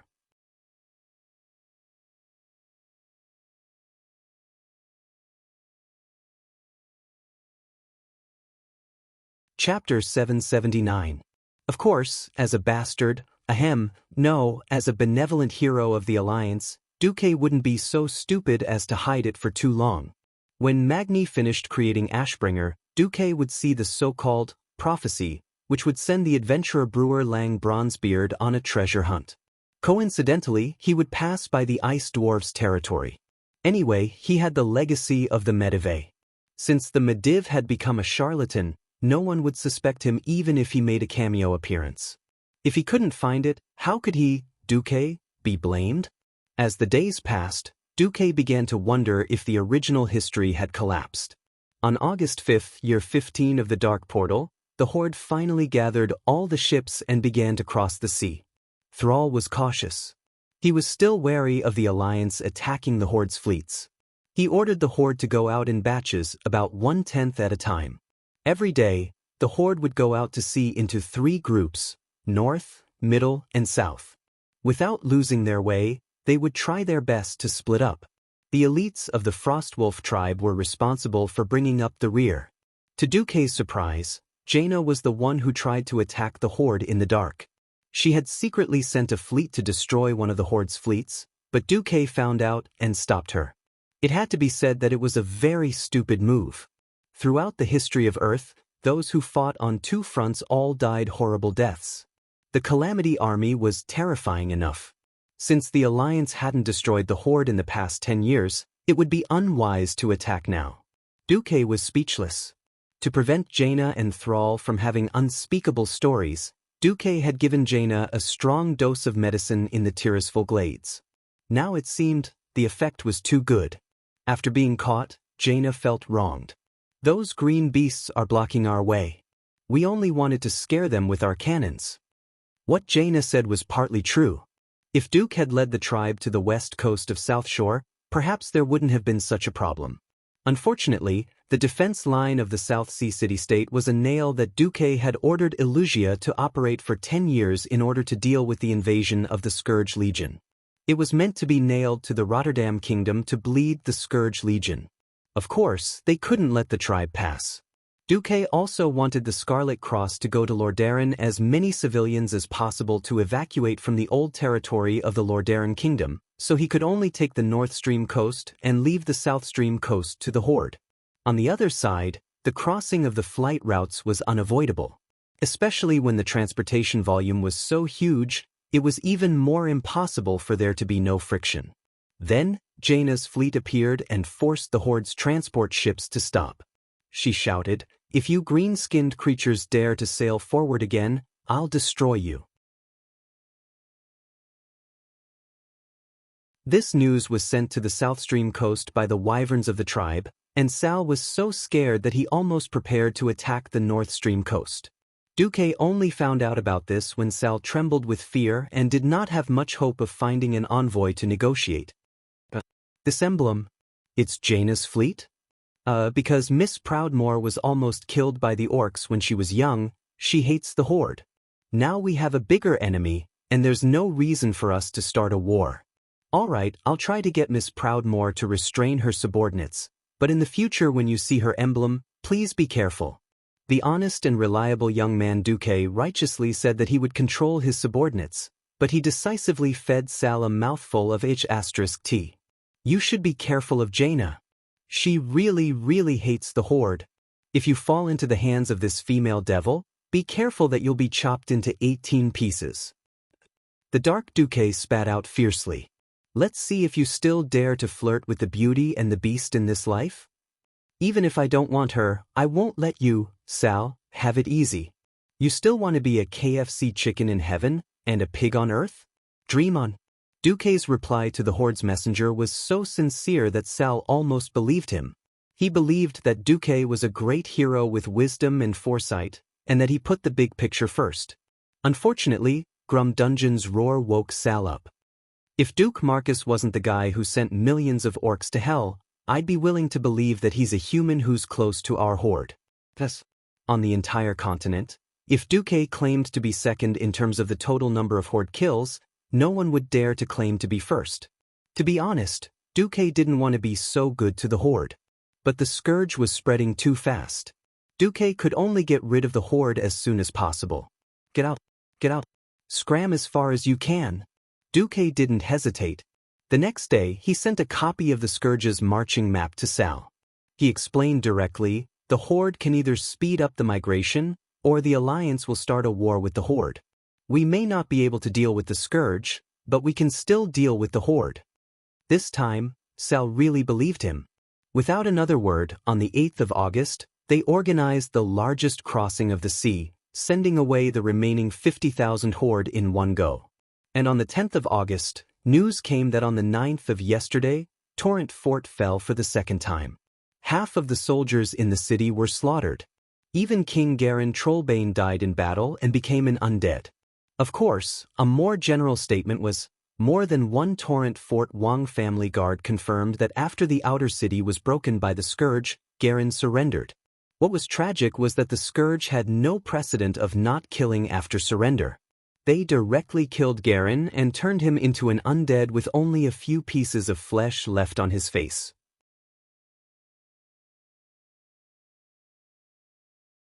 It was a pity that Garen was too weak. He couldn't even be a Death Knight, and directly became an ordinary zombie warrior. Only Duque knew that in the future, this guy would be a Forsaken in the Arthi Highlands. As soon as this news came out, there was an uproar within the Alliance. Duque also sighed. As the saying goes, leave a way out for others in the future. In the Alliance, after Duque's embellishment, it was announced that Garen had died in battle. After all, a dead king could inspire the survivors' will to resist the Scourge. On the 12th of August, the main force of the Scarlet Cross landed on the northern coast of Lordaeron and the Whispering Coast, opening up the third and fourth escape routes. At the same time, when the entire Arthi Highlands fell and was occupied by the undead, even Magni had to let his third brother, Bulang Bronzebeard, guard the Solder Bridge to prevent the Scourge from invading the south. All the main force of the Scourge disappeared overnight. What? You didn't see Arthas, Antonidas, or any of the high-level liches from the Church of the Curses? Duque was shocked. You're tuning in to the Wang Lin's Journey YouTube channel. Don't forget to subscribe and join us on this journey to catch the most captivating stories.